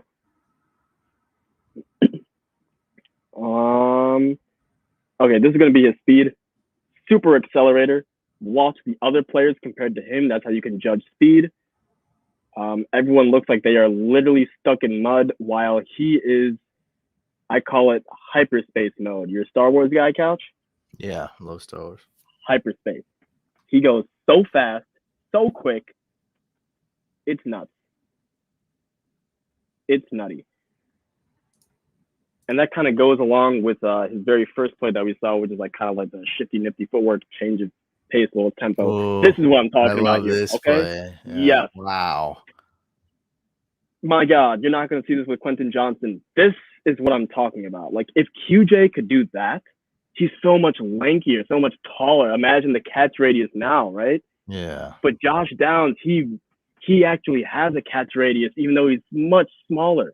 I would argue I would say this to Matt Berry. Josh Downs is a better deep ball receiver than Quentin Johnston because of this ability right here that you're seeing on tape. Again, for those who are not seeing it, he is in full extension, laying out for the catch. And I only have 1 clip for you, but I have seen this like 3, 4, 5 times. A couple of them going for touchdowns in the corner of the end zone. I mean, this guy knows how to use his eyes, ball track, lay out, use his arms, full extension, get the ball, secure it, keep it secured after the catch. Tough guy. Josh Downs. Smaller. I don't know how good he's going to be in the NFL, but I could tell you the Colts got a guy that they're going to really use. Like he's going to fit in this role really great. He can do so many things. He's going to help out Anthony Richardson and help out this team. So they're probably ecstatic for being able to get this guy at such a good spot in the draft. He is a slot-only player, so we're probably going to look at stuff short, intermediate, in between the hashes type of stuff, right? So I wouldn't necessarily count on him as being – I mean, again, we're seeing this catch radius, so we can do it. I just would not count on him being one of those, deep 50-50 ball players, but he could do it. He is going to be a slot, but he is going to occasionally make those catches. And like I said, he's also a touchdown guy because of how he attacks the ball and how he's so physical and good and versatile. He can also get touchdowns. We saw Renfro get a lot of touchdowns a couple years ago, and I think Josh Downs can do that. Definitely. I would think, given how the draft board, the rookie, let's call it super flex, tight end premium, rookie mock drafts, right? Based on how those are going, I would think that Josh Downs is going to be my most drafted player in round 2. I mean, obviously it depends on what picks I have and whatnot, but I'm just seeing, because I'm going to be taking Mayer round 1. I'm going to be taking Tucker Kraft round 3. as far as round 2 goes, if I'm not picking early enough for like a Kendra or a Roshan or something, I have one of those picks in like the kind of mid to late section of the round, and I now have to start picking between these receivers. I think I might be picking Josh Downs the most because I like him, and you agree, the most out of these next tier 3, I guess, let's call it receivers. He's something special, I think. I like him. Debbie community also likes him, by the way. I know this is not something we talk about a ton on this show, but he's been one of those guys that people in fantasy football have been drafting last several years in leagues where you have to wait for him to go to the NFL. I cannot say the same thing about Quentin Johnston, for example, or even Zay Flowers, right? These are guys who kind of emerged in this past season, and during the pre-draft process, they got hyped up. But Josh Downs has been one of those guys who, when I'm calculating how many receivers are available in a class 3 years in advance, Josh Downs is part of that calculation because he's always been around. So we'll just end it on that. Very excited about Josh Downs. We can go on to the next one. No, here's a guy that I would actually rank as a first round draft pick, if not for any injury concerns. I'm extremely high on him. I think I have him ranked 13 spots ahead of the consensus for rookies, 6 spots ahead on wide receiver rankings. And I have another clip. I'll probably show it on my main channel, but you got some clips here of Michael Wilson. I love him. Great size, not bad athleticism, an incredible route running. He is my guy. I absolutely love him. I think he's going to be one of my top drafted players. Hopefully he can stay healthy. Okay.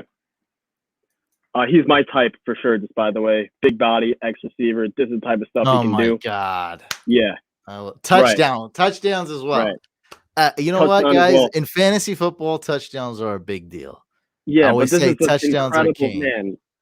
Forget about the touchdown, bro. Look at the catch.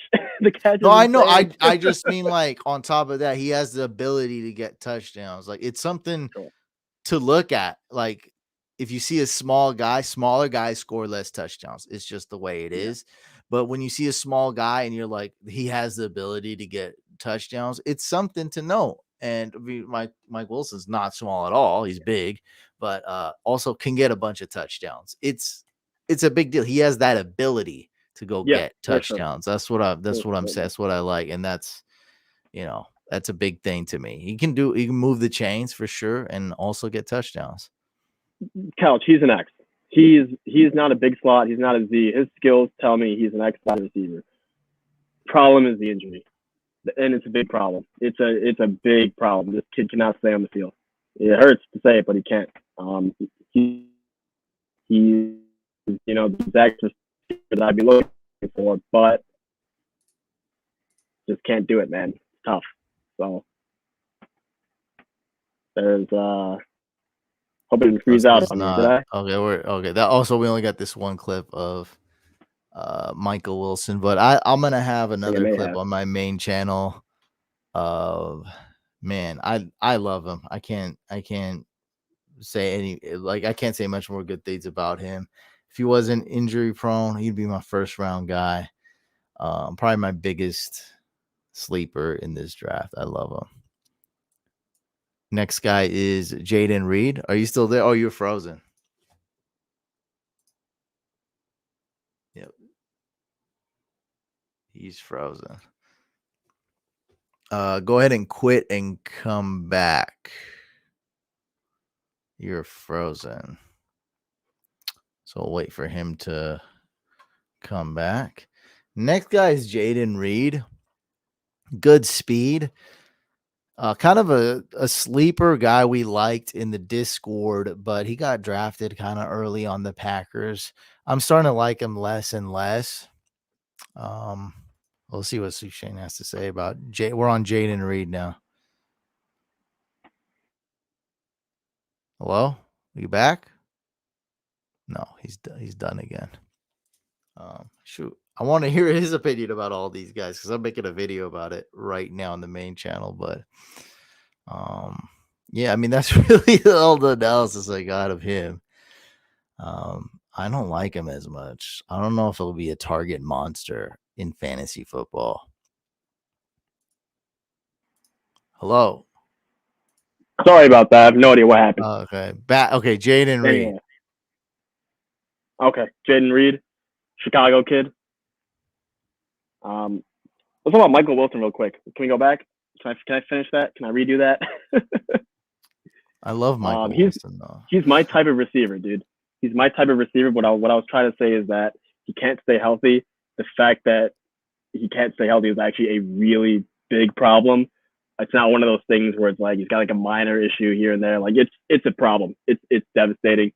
I don't think he's finished a single full season. I think since his sophomore year. So it's been a minute. But again, he brings all those skills, man. Round 3, round 4, he could be a sleeper for sure if he stays healthy. On to Jaden Reed. I'm taking him mid to late round 2. He's that good to where I'm willing to risk it. I mean, I don't care if I take an L with a guy who's uber talented and we can't predict the future. I recognize he is an injury risk. That's for sure. But yeah, I'd rather go down getting the guy who's that talented. And I'm just thankful that DeAndre Hopkins left. So I took another look at this guy and I was like, wow, he is amazing. I love Michael Wilson. I recommend everybody draft him. But you know what? You don't have to pay the big price like me. If you draft this guy mid round 3, that's basically free. So it's like, he's really falling in a lot of drafts. Mid round 3, go take him. If he doesn't pan out, whatever, just drop him. Just put him on IR. But if he does, he's going to be good. Also, another bonus to that, he is going to be tied to a really good quarterback, regardless if it's Kyler Murray or a top 2 quarterback next year. He's going to have a good quarterback sooner than later. He won't have one the first 6 to 8 weeks of this year. That's fine. But he will really soon. I mean, at worst, he's got Kyler Murray. Worst case, right? Yeah, I like Pretty that. Situation. So for those that don't know, the Cardinals have a couple of really high draft picks next year. They got their own pick, the Cardinals pick, which is projected to be the worst team in the NFL. And they have the Texans pick, which is projected to be the second to worst team in the NFL. So they got 2 really good draft picks, and they have Kyler Murray still, so they're going to have a good quarterback. Jaden Reed up next. Yeah. Plus DeAndre Hopkins is gone, so that's cool. Yeah. Jaden Reed, okay. I really want to show you this play first because this is speed. This is speed at its finest. My God, right? I mean, look at all the other guys in red pants compared to him. He is just flying by, okay? Obviously, this clip does show he's got some returner versatility as well, but his main bread and butter is speed. And in our next clip couch, we will be able to basically show what that speed looks like on the football field. While you bring that up, I will say I do think he was overdrafted. Okay, he was picked round 2, 52nd overall by the Green Bay Packers. I do think he was overdrafted, but again, he can do stuff like this. He's going to be a slot receiver. You're watching a play where he is lined up on the outside. Kind of makes a bigger, outside type of receiver catch. He kind of goes up and gets it. It's in the snow, so it's kind of tougher to see, but you love to see that at the end there. And like to your point with Michael Wilson, he's got a nose for the end zone. As far as how he fits in Green Bay, I know Green Bay did a lot of stuff this past offseason. They got a lot of new weapons for Jordan Love, so there's a lot of mouths to feed, so to speak. There's a lot of young talent that they have on the roster from a year ago as well in Christian Watson and Dobbs. I'm going to say that as far as the receivers go, Christian Watson is definitely the one. I think Jaden Reed could be good enough to be the second most productive receiver in that offense because I think he's more talented than Romeo Dobbs. I'm going to say that. What does that mean, though? Because it is Jordan Love, right? We've seen in the past that you have to be a really, really good quarterback in order for to keep two wide receivers relevant in fantasy football, that's where I struggle with Couch, right? And that's where I'm kind of toying with, when I see Josh Downs versus Jaden Reed, I kind of lean towards Josh Downs, right? Because I know that he's a little bit more, a complete player. He's not as raw of a talent, but then also I see, Anthony Richardson, Pittman is there, but Anthony Richardson's probably going to need to throw underneath a lot. I like how Josh Downs fits like that. I just don't see Jordan Love being good enough to where Christian Watson is a play, and also Tucker Kraft is a play, or Musgrave, and also Jaden Reed. I don't know. It just gets a little bit dicey for me at that point. And also, I'm a big Tucker Kraft fan, so if I'm going to go between Jaden Reed versus Tucker Kraft, I'm going to lean towards the tight end. Tucker Kraft goes much later. I get why the Packers reached for him and got him. They're trying to really spread that defense, the safeties. They're trying to push the safeties back, trying to make them make decisions out there. Sure. We'll see if it's a good draft pick or not. I don't know, but I do see why they did it. What I am going to tell you, though, this is a not so bad pick in best ball. Best ball dynasty is growing every day. We love that best ball dynasty. Decent pick. Otherwise, I'd like this guy less and less every day. I don't really see it, and it's actually not really Jordan Love hate. I just think he's going to be inconsistent. Could be a good in real life pick where the defense is not going to know what to do. You got Jordan Love who can run. You got good running backs, potential in the tight end room. Christian Watson, who's insanely fast. Yep. And then you have Jaden Reed, who's got really good speed as well. So it's like, what are you gonna do? Are we playing two safeties back all the time? Well, we have a great backfield, including Jordan Love, right? So it's like it's tough. Gotta respect everything, yeah. Not too much in the intermediate game as of now. I mean, you have Romeo Doubs, and then we're hoping Tyler Kraft will develop. So that's going to be the intermediate game. It's not, we don't see it as clearly, but they have those guys who are actually good talent. So they're trying to really do that. So I see the strategy. Just draft Roshan Johnson. That's all I got to say. Jaden Reed, Roshan. I agree. Oh, I'm telling you, draft Roshan Johnson there. You will not regret it. Trust me. Feels good. Feels good as a Chicagoan for you to say that. Oh, dude. Oh, dude. Trust me. The guy's got fresh legs. He's got like 12 carries in college. He's good. He's so fresh, bro. Music to my ears, dude. He's like, can you just imagine him like running scared or something? He's gonna be like, finally, I get to run through somebody. I haven't got a lot of carries. Like, let's Reminds go. Me of Josh Jacobs. I was trying to find a pro comp to Bijan, which is one of the toughest tasks for us. Of course, you got Marshall Faulk on the guide, but I ran across so far ago. One I just read online, Walter Payton, which is insane. That's weird, huh? Maybe not. Maybe they're not similar, but then they're both really good. I think that might be the main. Like they're just both amazing. The body type is there. The general contact balance. Maybe the traits are there. The traits, is Walter Payton. You could really argue he's an amazing power runner. It just doesn't tell the complete story. But I guess the traits. I guess But that's another. That's really not. Mine is Saquon. I think is just so easy. They're not that similar, but I think that's the closest thing. Is Saquon Barkley? I think recent memory, at least for sure. Yeah, just any memory. I think that's the closest one, and it kind of encompasses a lot. Like Saquon's a good pass catcher. He's huge, but he plays kind of like a small running back, which is great. Saquon, maybe not the best, as good as route runner, like a wide receiver route, and he dances a lot more, a little more shifty, a little bit more like a Barry Sanders type of running back. Saquon, even though he's huge, Bijan's definitely got more power. Doesn't dance around as much. He's that type of. Honestly, we can do a full Bijan Robinson breakdown later this offseason if you want to. That would be fun. Teach a lot of people about the running back position, because he really can do everything. He'll hit on every element. I know that this must be Marvin Mims. Marvin Mims up next.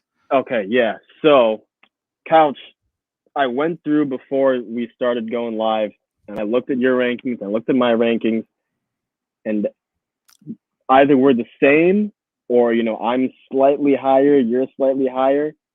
This is the only one that I think we disagree on, and I'm a little bit higher on Marvin Mims than you are, and I'm going to try to get you there too. So right now you have him below Jayden Reed. I think at the end of this podcast, you're going to switch that. Okay, that's the idea. Well, that's going to be easy to convince me because Jayden Reed keeps falling and falling in my head. Like every day it's getting okay. So yeah, push me. That's only one spot, right? Yeah. So yeah, get me there. So look at this catch right here.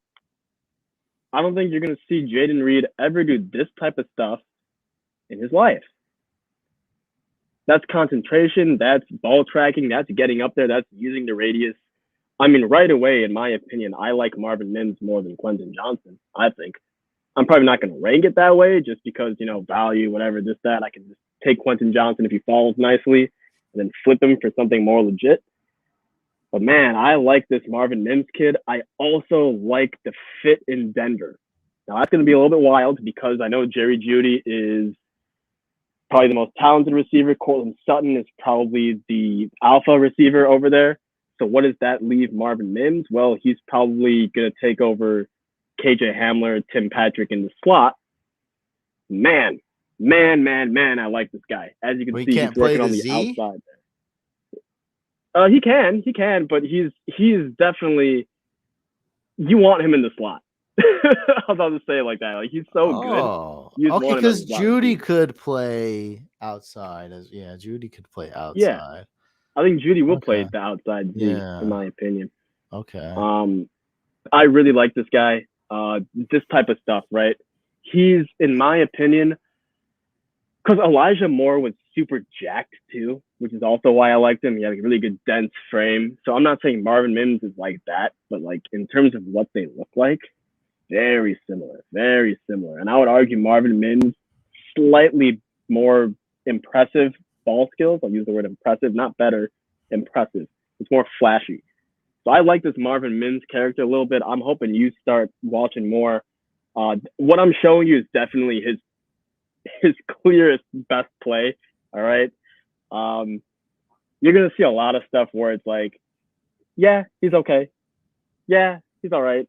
He's not bad. He's not great. That's basically Marvin Mims. A couple of us couch captains, we have a pretty funny nickname for him. We call him Marvin Mids Jr. because he's basically pretty mid.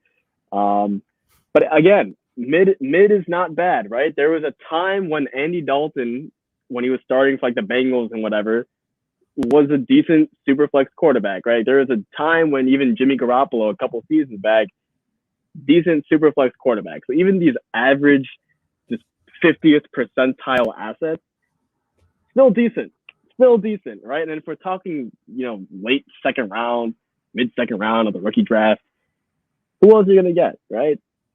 I mean, Roshan's already gone by this point, right? So we're not even talking about those types of running backs. Now we're in the next year. I disagree. See, Roshan's going all over the place. So, well, assuming Roshan's one. Yeah, I mean, right?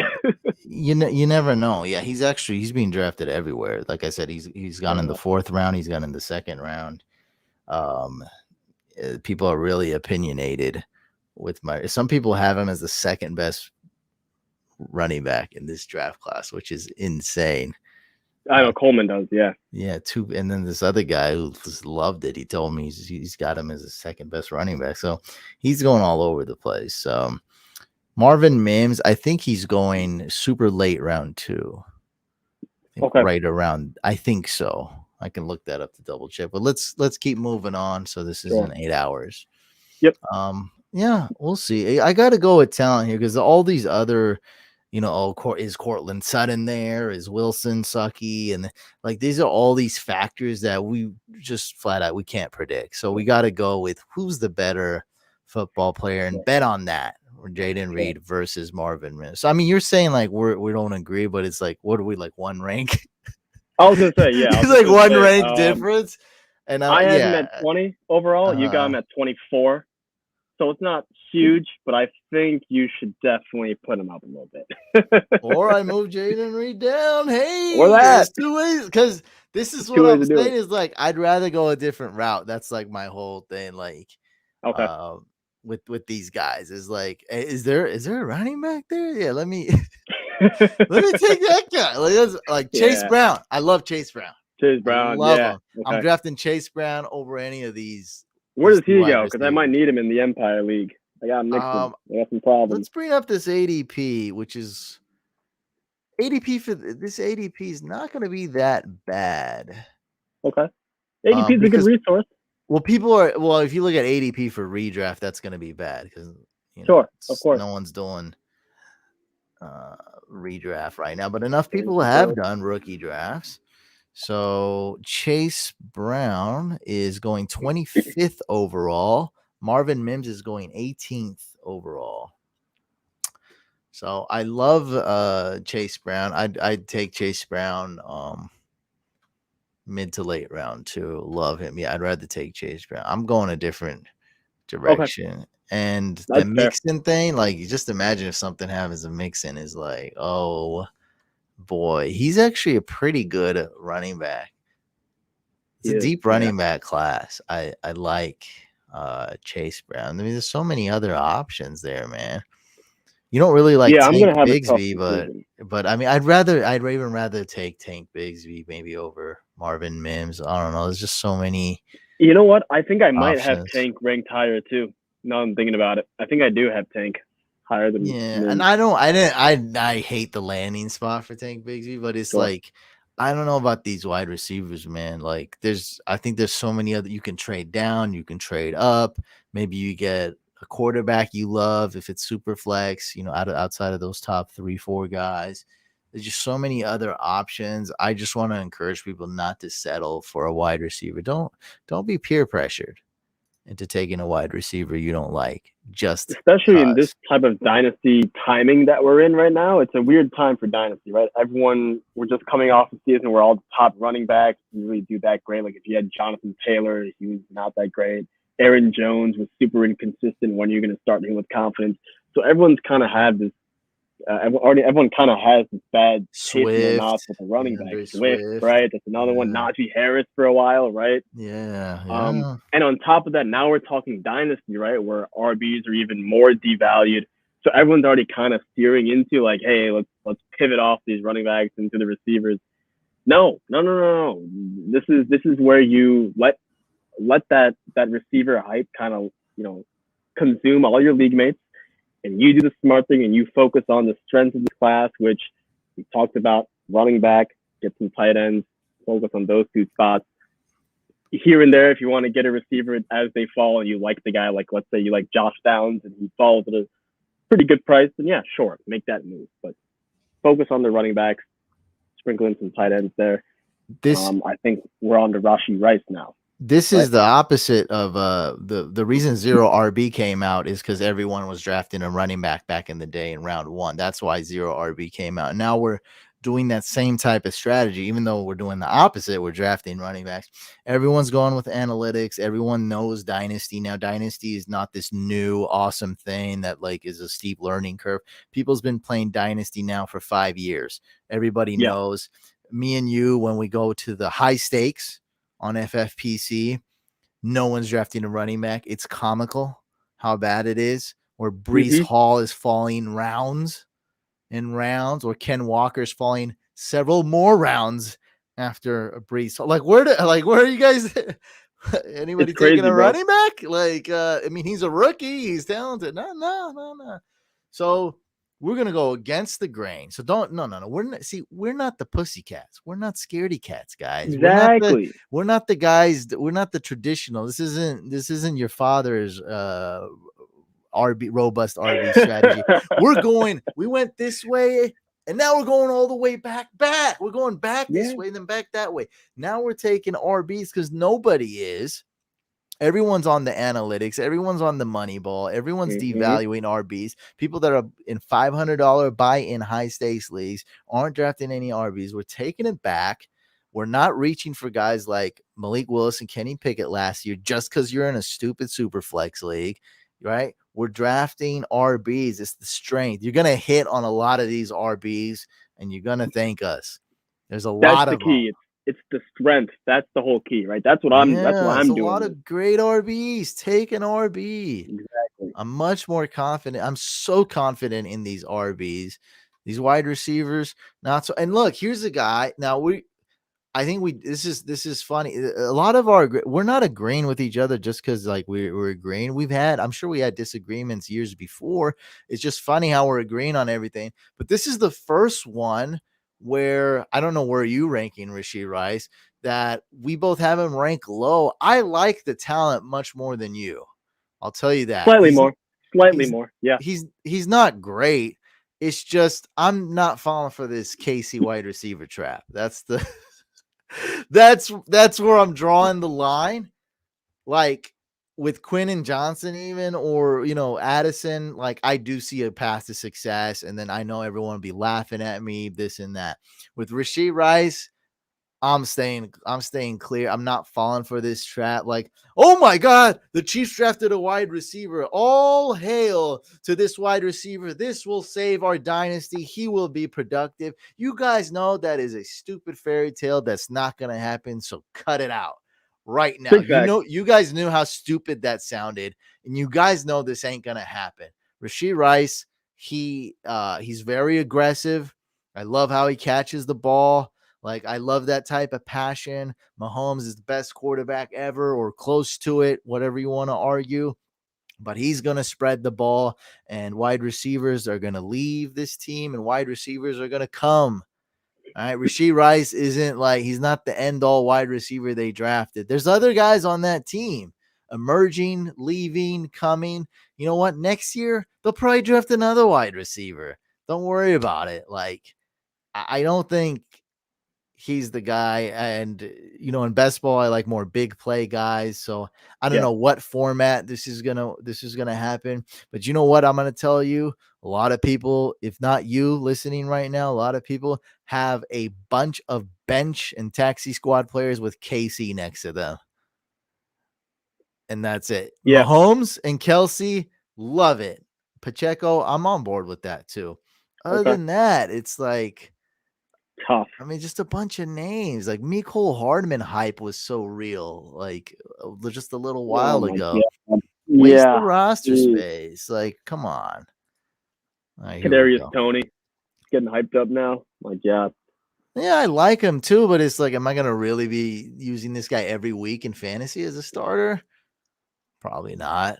Yeah. So I think you like this, right? How he's getting up there. And it looks good. I'm not going to lie to you. This looks good.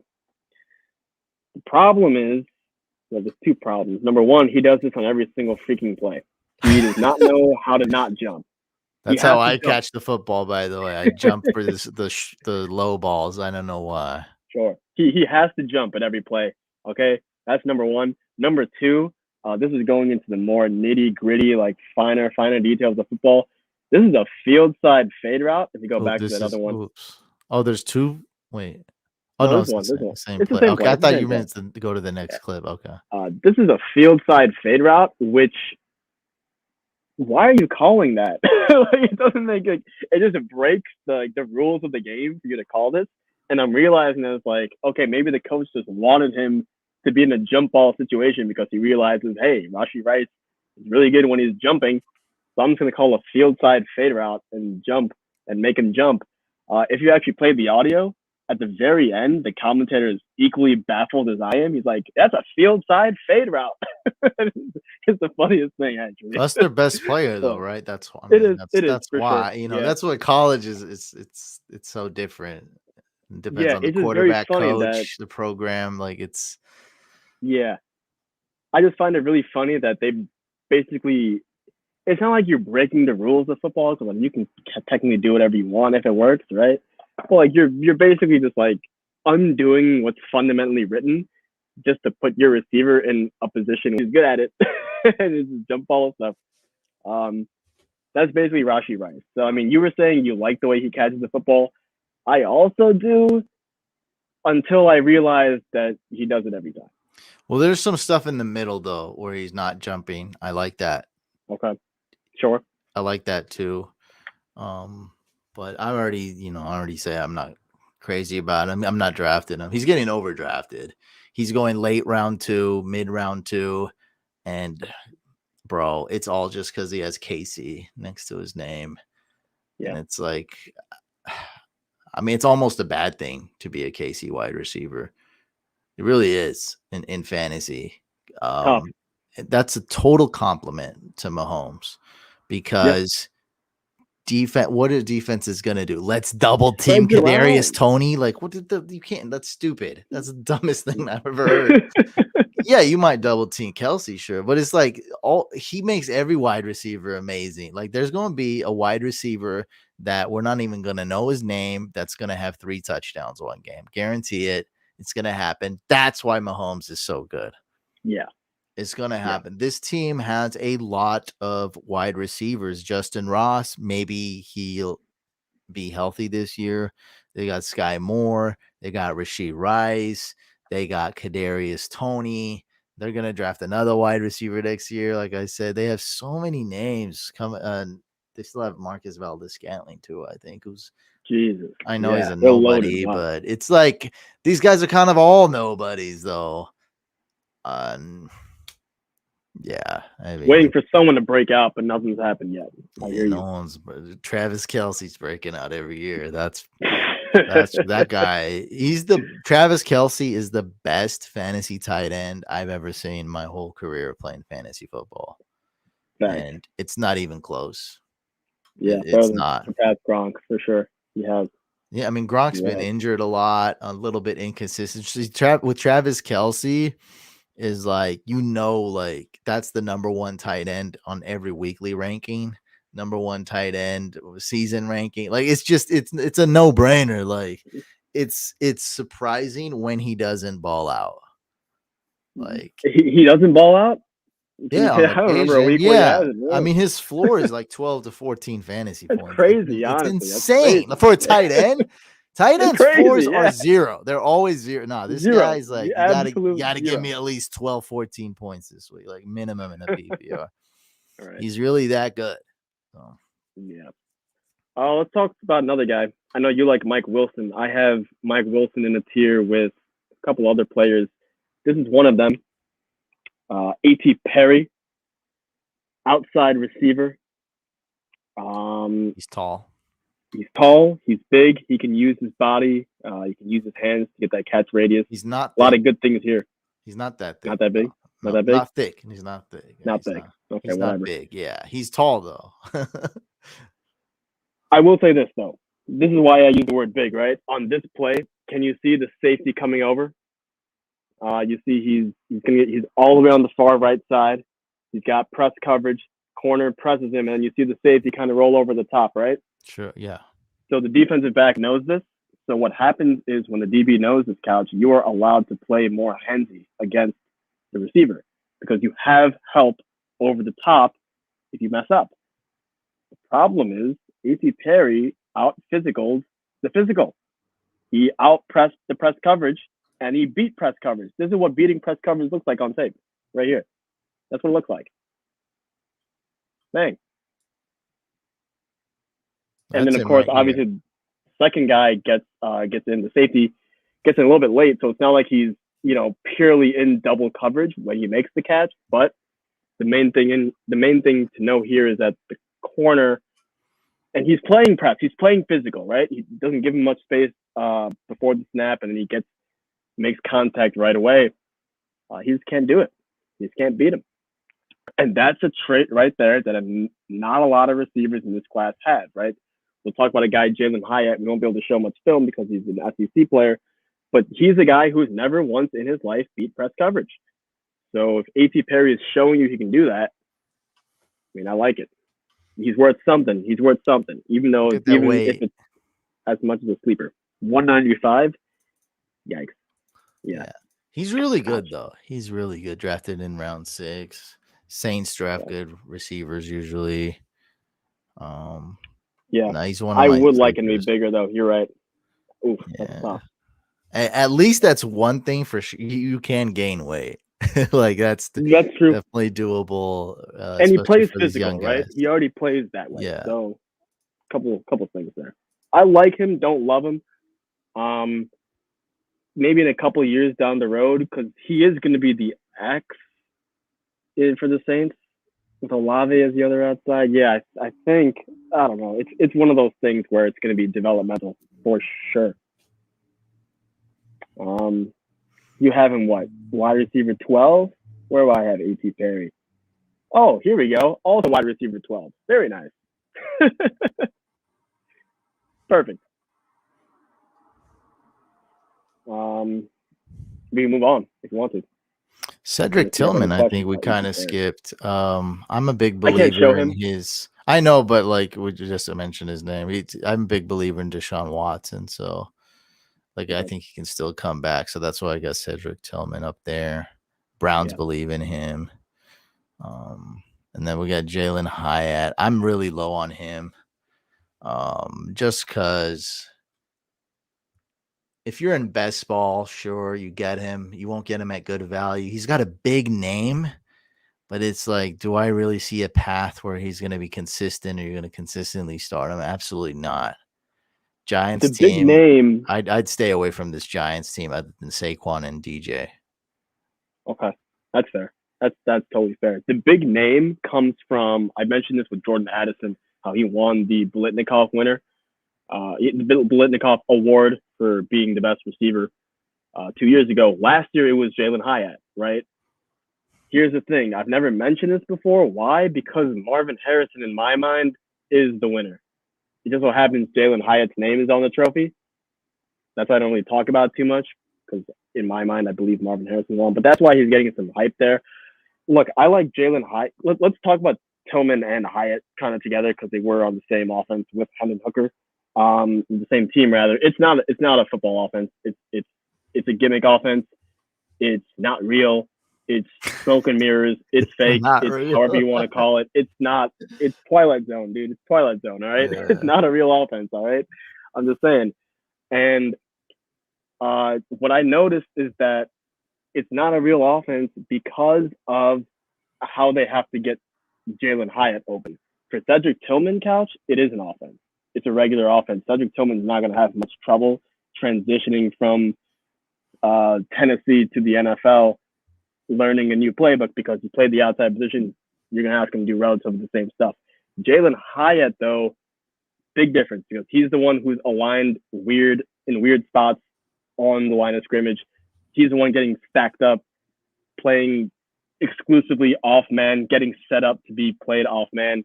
He seems to me, I think you mentioned this, I forgot who you mentioned this with earlier. He seems to be, for me, Jalen Hyatt, more like a good football fit, a better like IRL, like real football player. Yeah, the Not so Giants much a fantasy. obviously have a need. Like they had no Sure. deep threat. They went and got Waller and Hyatt. Like it's not a No coincidence right. here. One of the best deep threat tight ends, and Jalen Hyatt, just a guy with insane speed. And I think Steve Smith, I think he thinks Ted Ginn's better. Ted Ginn was a more complete receiver than Hyatt, which is saying a lot because Ted Ginn can play against press. He can play. That's the difference. Yeah. And because Ted Ginn was definitely not a complete wide receiver coming in, but he improved a bit and was really good elite speed, a good deep threat. It's like Hyatt. Yeah, you're gonna look, guys. If you draft him and he has a good game, just sell him right away. All right, I'll just put it like that. Sell him right away because this is a best ball guy, and he's not even a good best ball draft pick because you're gonna take him way too early. He's gonna be way overdrafted. And that's it. Best ball, and that's it. Sell him. It's right there, right next to Tank Dell. Tank Dell, smaller Hyatt, basically. I love Tank Dell, but he weighs like 160 or something. I don't know. When did he get the name Tank, by the way? I don't know. I'm scratching my head. Like, no, I'm serious. Like, I've always called Tank Bigsby. Yeah. I've always called Nathaniel Dell until this year when all of a sudden his name became Tank. Like, I don't know what's going on here. I know Drew likes him. I don't care for him, honestly. I just don't. There's another guy he went to school with, Xavier Hutchinson. He's not a guy on your top 20 couch. He's also not in my top 20, but he's close. He's an ex-wide receiver. They both went to the Houston Texans. And that's why I'm taking a chance on Hutchinson over Tank Dell. Hutchinson, you probably have way, way, way down there. I'm just going to assume. He's like a 6th round. Tank Dell's nickname actually originated when he was a baby, and his mother noted that he had a large head, according to Google. We have an expert Googler here. I'm dead, bro. Bro, we're 2 hours in, and you're killing it right now. Let's move on here. He's got a big head. Well, I mean, he's got a small frame. It's just everything's small about him, though. I just can't unsee that now. Big head, small frame. 5'8", 165 pounds. CJ Stroud forced his hand and made the Texans draft this guy. I don't know, dude. But I will say, best ball, you're gonna get him way cheaper than high end. Okay. So at this price in best ball, I'm with it. Sure. You want to know something really funny that I just now remembered? So me and Bob, Couch Captain Bob, we did like a full pre-draft ranking. Like we did everything, bro. We did like long snappers, punters, kickers. We did the weird stuff, right? And we disagreed on one prospect in particular. That was Nathaniel Tank Dell. I had him listed as a receiver, very, very buried in my list. Bob had him listed as a returner. So I mean, he'll never be a legit wide receiver, right? So both me and Bob, we both see that returning upside for him. We have 2 clips for you. One of them is going to show you the returner. The other one's going to be that kind of speed in motion, really fast. Again, when we showed you Jaden Reed, I mean, my freaking goodness, right? Blitzing speed, beats everyone, takes to the house. It's fun. He's a fun player to watch. He's super small, though. Super, super, super small. Next clip will show you the speed in motion as a receiver. And again, with CJ Stroud, man, I get it. I get the upside is there because who's going to be the guy, right? Like, I'm even considering, for redraft purposes, maybe Dalton Schultz because, rookie quarterback, tight end, like someone's got to catch passes there, right? So maybe is it Tank Dell? Is it the other guy I was mentioning, Xavier Hutchinson? He's a rookie. Is it the tight end Schultz? I kind of ask myself this question every day, and then I end up just answering, let me just take Dameon Pierce, the running back. So I don't know how you feel about Pierce this year for redraft or anything like that, but I mean, I'm basically disgusted at all of the Houston receivers in total. I'm not super excited about Dameon Pierce at all, actually. There we go. They got Singletary, who's actual competition. He had no competition last year, and now, the team may improve a little bit, but he actually has competition. I mean, there's no reason to run Dameon Pierce to the ground. He didn't catch any balls last year. Singletary actually catches a little bit. So, so we're talking no PPR points. We're talking no touchdowns, and we're talking about one of the worst teams in the league that most inexperienced. Do we just? Yeah, Dalton Schultz was okay at his value, sure. Yeah, everyone else sucks. This is a team to avoid, and you don't have to draft a player from every team in redraft. That's true. Yeah, we don't have. Which means in Dynasty he should be ranked. Yeah, this team in general should be ranked a little bit lower by the wayside, even though it's Dynasty and we think they'll improve. But this is what they have right now. So I like Stroud, but they have a lot of weapons that need to be added next to him. We skipped over Puka Nacua, I think. I like him. He's one of my sleepers, but he's on everyone's sleeper list. So I'm not fooling anybody here. Great fit on the Rams. They drafted him for a reason. 5th leading rusher on his team in college. So he can run 9.2 yards per carry.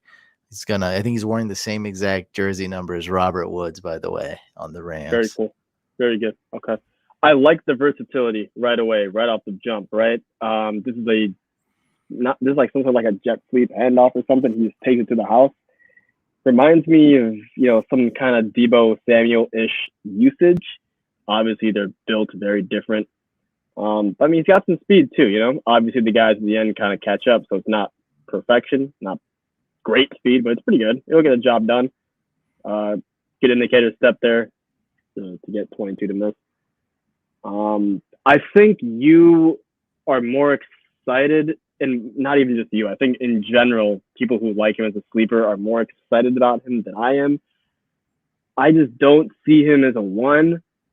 The whole Bobby Trees, Robert Woods thing. Yeah, he's not. Yeah, bro, he's not even. Where was he drafted? Like, it's not even 5th round, 6th round. Yeah, we're talking. Yeah, we're deep. We're 2 hours in the 5th podcast. round. We're 5th now. round. Yeah, he's late 5th round, so that's almost round 6. Super late. Yeah, so it's- now his upside is he's got to beat the 2, right? So now I'm looking at the team. I'm seeing Van Jefferson. He's got a role as like the kind of outside burner type, right? They had one other guy, I think Allen Robinson actually, but now he's over at Pittsburgh. So there's some opportunity to open up. I still like Stafford as a quarterback, even though he's clearly on his last, hole in golf, to use that phrase. I could see some stuff there. My question though is like, when are you starting him? And how are you going to start him, right? Like, is he going to be let's talk dynasty. Forget about redraft. Let's talk dynasty here. Like, is he going to be my 6th wide receiver, 7th wide receiver? Is he going to be my 4th wide receiver? I think if he's my WR4, I've got a problem there, right? I just don't see when I'm going to start him, other than like maybe some like Bye-Mageddon happens where like 7 teams are on a bye week at the same time and Puka makes my starting lineup. But other than that, he's not even a great best ball guy, right? He's not like a deep threat or whatever. Well, he's okay. He's okay. We're in deep territory now. So it's not, there's no one good here. Like there's no one that's going to be that good. And I guarantee you some weeks he's going to get 2 rushing touchdowns. I guarantee it's going to happen every now and then. I'm getting a guy who I see a clear path to getting on the field. You're like saying he's number 2, like that's a bad thing. Like, there's no, like, all these guys. At best. JSN's a number 3 guy right now. You know what I mean? Like, on his team. True. So No, let's say that's true. a positive that I see. Puka Nacua is going to get on the field right away. Sean McVay is going to use him right away. To me, that's enough. And as we just finished talking about Tank Dell, we're like worried if he's going to actually be a wide receiver. You see what I mean? So I got you. Okay, yeah, perspective is key here. Yes, I mean, I can't go on a limb and say this guy's going to win you championships, or you're going to actually even start him. But like, we're now entering round 4 of the rookie draft, and you know what that means. It's a throwaway pick right there. You want to get rid of all your round 4 picks. So it's like, that's what I'm seeing. Sean McVay got a guy he wants. He's going to be used. He's going to be on the field. I see him as a great screen guy, a great runner. He's going to get the ball. He's going to do a lot of things. He doesn't have great speed, but he has great speed on those type of plays. So I like him. A lot of people like him though. And the Rams he's a need popular a weapon. guy. Rams need a weapon. Oh, it's another clip of him. We'll take a quick look. What's up? Dax in the building. Big Jim Jean, international audience in the building. Another one. This is oh my god, here. This is really good. This is a really good run. I know. This is really good. Arc motion to begin here goes from left to right. Again, kind of in the last play, we showed a jet sweep where he gets the ball on a handoff. It's kind of the same thing, right? So this is Sean McVay called this play. There you go. That's what I'm trying to get at, right? It's very this is a Sean McVay play for sure. Right. I handpicked those 2 for you, by the way. Yeah, that's why I like Puka. Like, he's gonna be on the field. He's gonna get used. I mean, that's some of these guys. He's interesting. Jalen Hyatt, he's gonna have 2 back-to-back weeks with 0 points. I already know, like it's gonna happen, right? And then so it's like those are who would rank, and people are a lot higher on Hyatt. Like somebody called me lazy for ranking Hyatt that low, and I explained to him that it's actually not lazy. I actually got the rankings. I start off with the consensus rankings, and I had to click and lower him a lot of spots. So I actually had to do a lot of work because I lowered him a lot of spots. Lazy would be just leaving him where I got him, because I got a platform, Fantasy Pros expert platform. I got invited on. They give you the consensus, and then you click and move. Yeah, by default, he was like 10 spots higher. I said, He's gonna be why? He's gonna be the most inconsistent player. Probably, man. Like, I would agree. Come on, like really? You're gonna start this guy like every week? Like, no.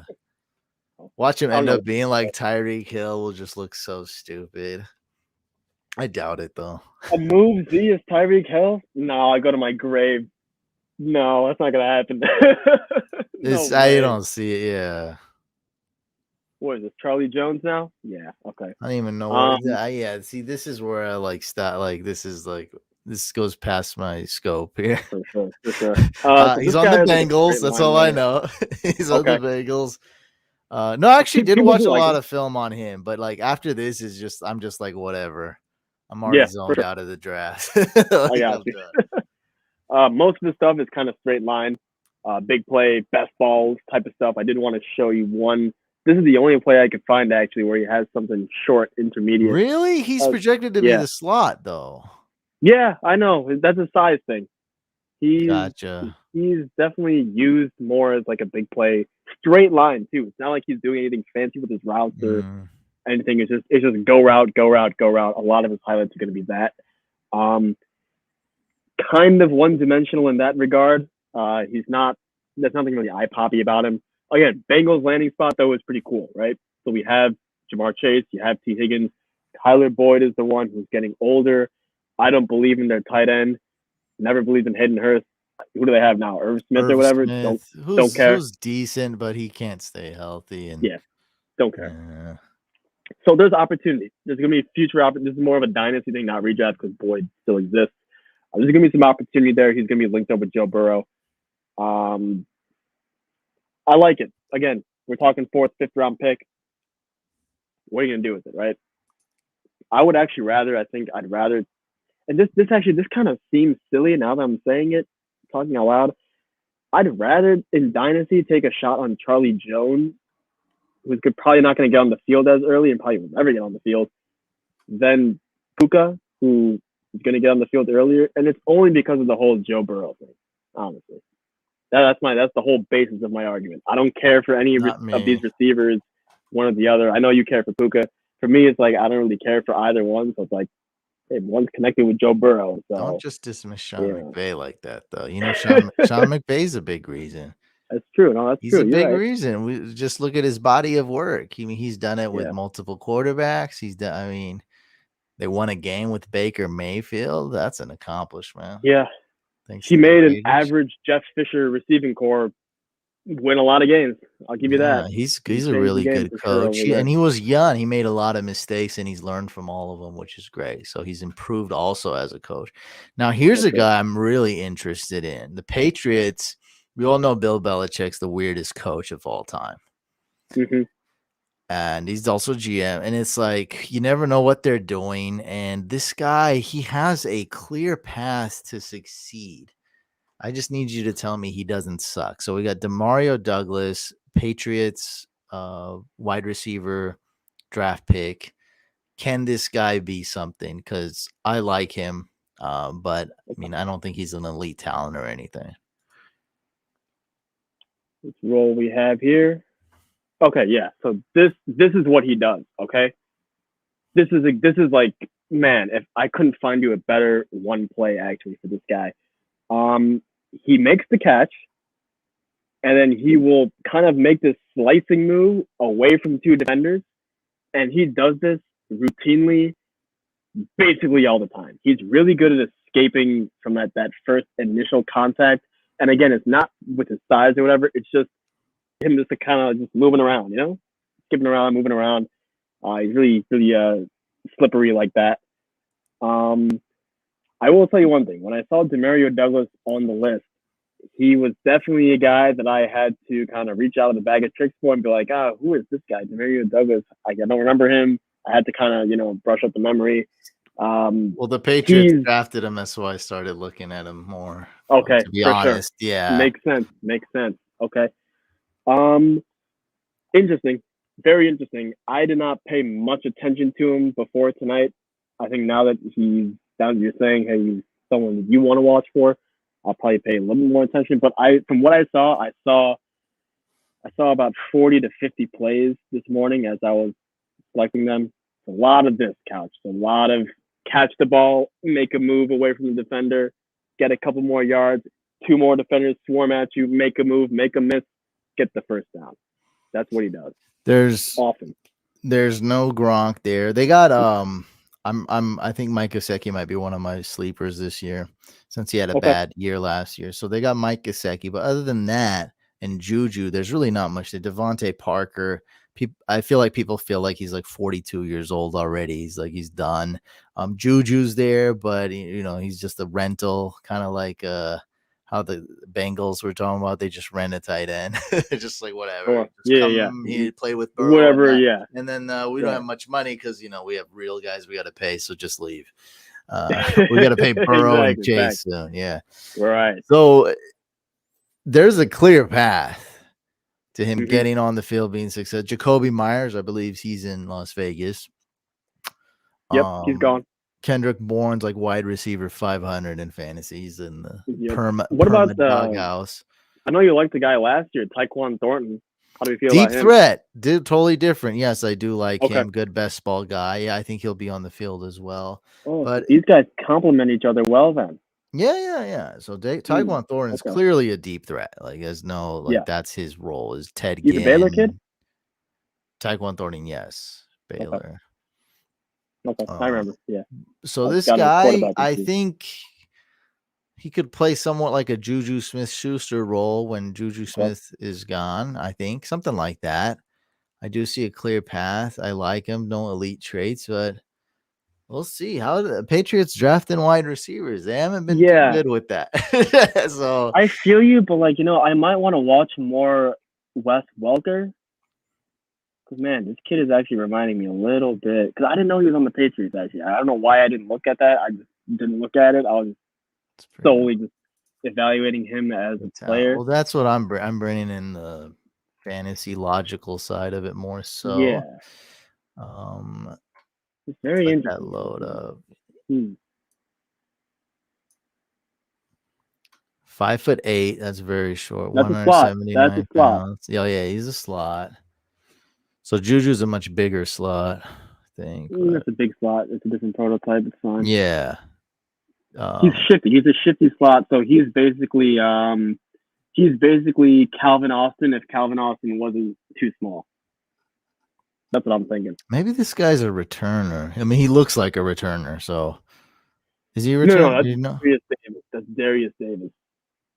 I know who you're talking about. Oh no, I'm not talking about any. I was just asking a question. I have no. Oh, okay. Well, there's a returner with a very similar name who was drafted in this draft by the Chargers. I heard of him too. So I don't know, man. Like, this is very intriguing. Like, this is why I like him the most. And man, I'm cheap. I'm stingy with the Udobi. I'm all about value. Is you're gonna get him for cheap, and it's like the Patriots don't have a lot of other options. Man. So, I mean, I'll be willing to take a risk on him. Because I wasn't into him at all. And then as soon as you started talking, now I'm starting to get into him. Yeah, I don't have a fully formed opinion on him. I just know he's cheap. Patriots drafted him. Could be good opportunities. He doesn't look bad. We'll see. I'm willing to take a risk. I might be willing to take this risk too, actually, now.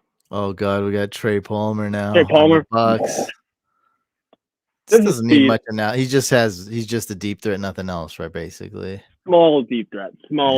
So we have two different types of prototypes. One is your typical Z, which is the outside deep threat. Then we also have this thing called a speed slot, which is, hey, if you're smaller, but you got that insane speed, you can just be a deep threat exclusively from the slot. That's probably where we see Trey Palmer. And we were excited to draft this guy in Best Ball Dynasty, but that was super late. I don't forgot what round. It was like round late 7, 8, 6 or 9. 7. Late. I don't think it was that. I think it was 7. Yeah. So it's like, there round 7. That's probably sounds so deep to Eddie Listeter viewer right now. It's a rookie and free agency draft. Yeah, it is very deep. We're excited. And it's best ball. Like, that's the thing. We're expecting this guy to be in our lineup once or twice. Like, just to be realistic. But hey, hopefully that week's like a 30-point week or something crazy where they just forget to cover him.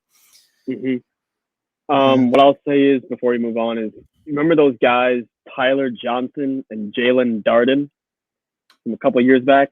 Yeah. Maybe not. Those are some kind of random receivers. Oh, no, I remember. We're playing Dynasty. We've been playing Dynasty for a little while, so I remember. For sure. That's basically what we're looking at here. We're looking at a guy who's got some upside. Darden was basically rostered on everyone's leagues, taxi squad type of player. Obviously, you're not expecting insane stuff, but that's probably what you can get with Trey Palmer, an upside guy you can roster on your taxi squad, and maybe in a couple of years he hits. Fair. Not bad for a 4th or 5th round pick. Where are you taking? Not bad. Demario Douglas, just Dak is saying Deontay Johnson pro comp, which is cool because Deontay Johnson was such a sleeper. He was drafted so late. Like, cool. Yeah, that's a cool one. And then we have my guy here. We're just gonna skip down. This guy's I had to email Fantasy Pros to tell him to put this guy on here. 49ers undrafted wide receiver Isaiah Winstead. We're gonna end it on this guy. Do you want to bring up the Twitter thing first? The viral clip? Because I don't have that, by the way. First of all, let's look at this. Look at this. This is him right here in practice. Crap. Wow. Dude. I'm telling you. Ooh, baby. He is, it says 6'4". I don't know if he's actually 6'4", but it says 6'4", 201 pounds, and moves like this. Here's the viral clip. Bigger. And this is crazy, boys. This is crazy. Isaiah Winstead, undrafted.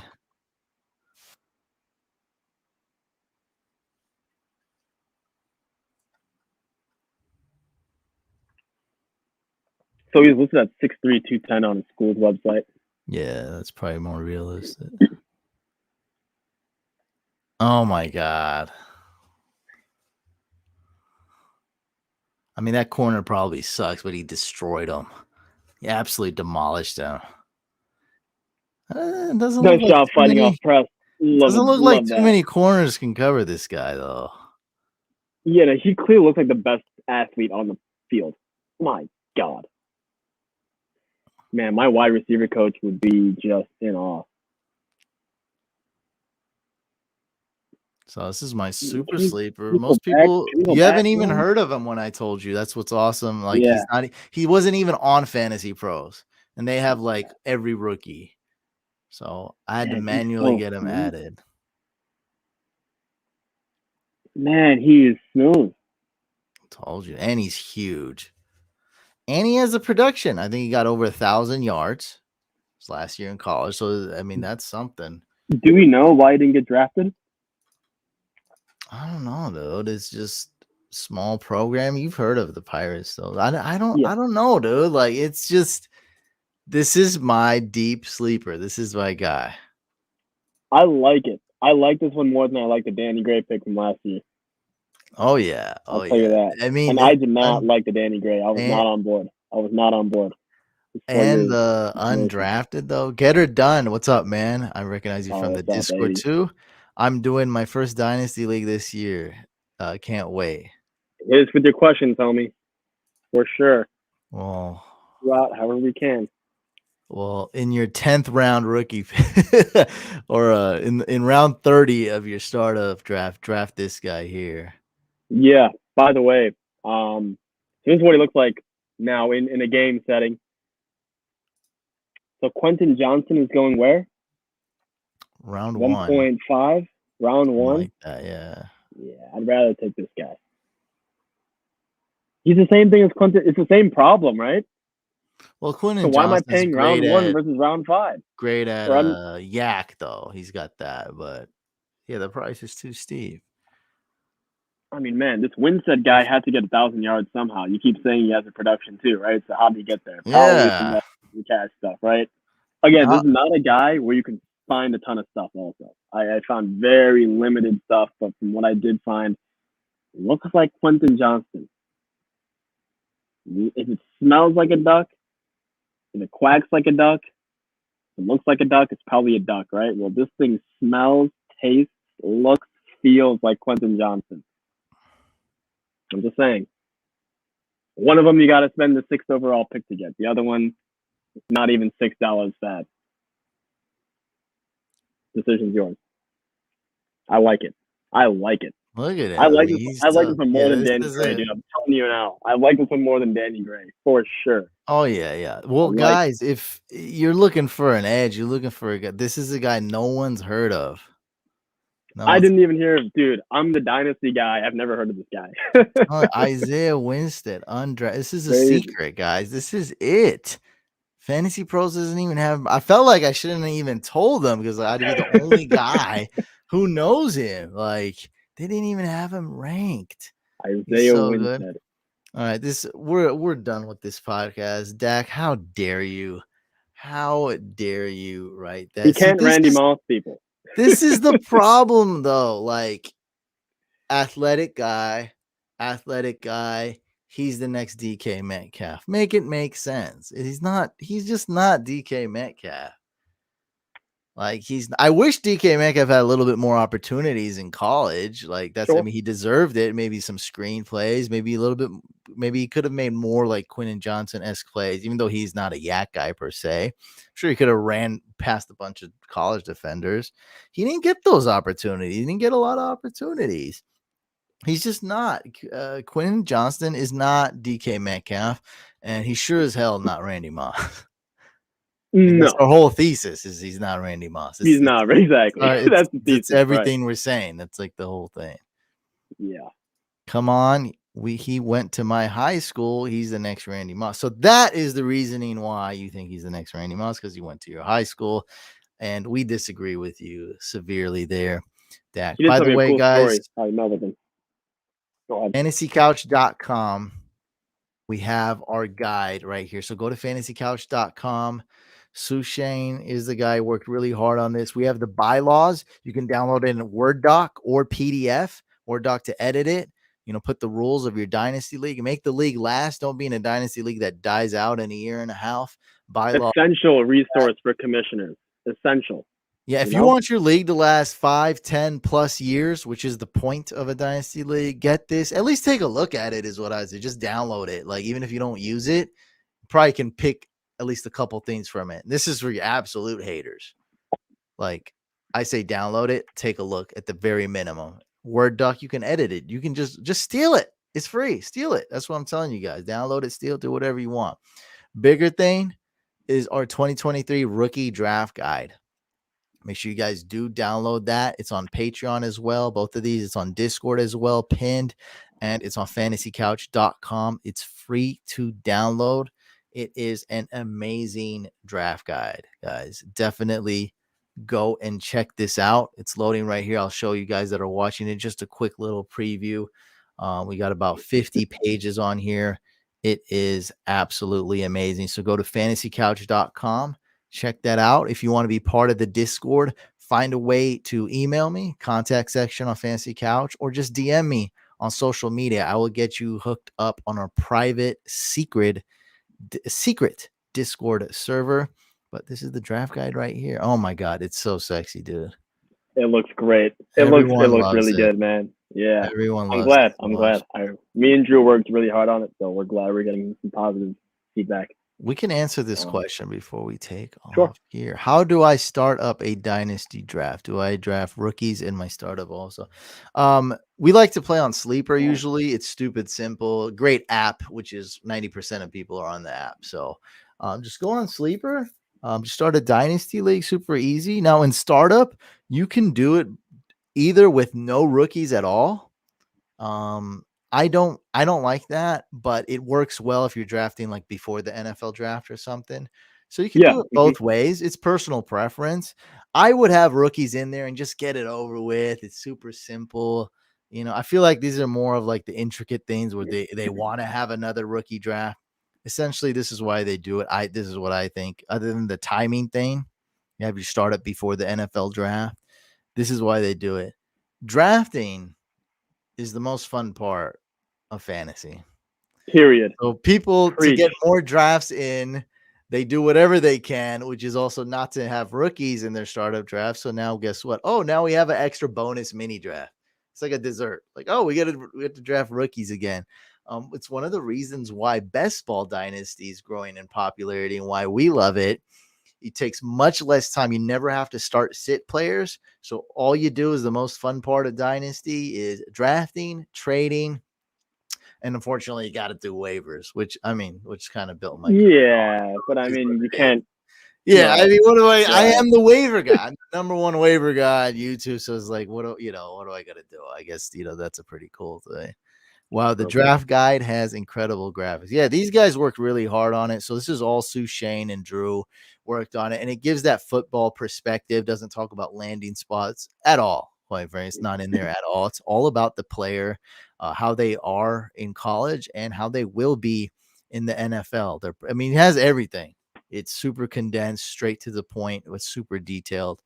It's amazing. I love the links too. I didn't think we'd have the links put in, but you just click here, worked. go back. Yeah, it actually works. And Yep. now we're going to the sexy running back section. Boom. Right. Oh, you want to go back to the running backs? Just click running backs. We go back to the sexiest. Back to Bijan, back to the top, baby. I like it. It's amazing, guys. Check it out. I love this community. I love you guys, and we wanted to bring back. Most people charge $25 for this or $100 membership for a year or something. We're giving it away for free. Yep, just wanted to give back to you guys a little bit, however we could, for sure. So go download that. All right, guys. We'll see you on the next podcast. We got a couple juicy podcasts lined up, and also I'm uploading a big time video on the main channel. So make sure you check that out. Don't miss it. All right, guys. See you on the next one.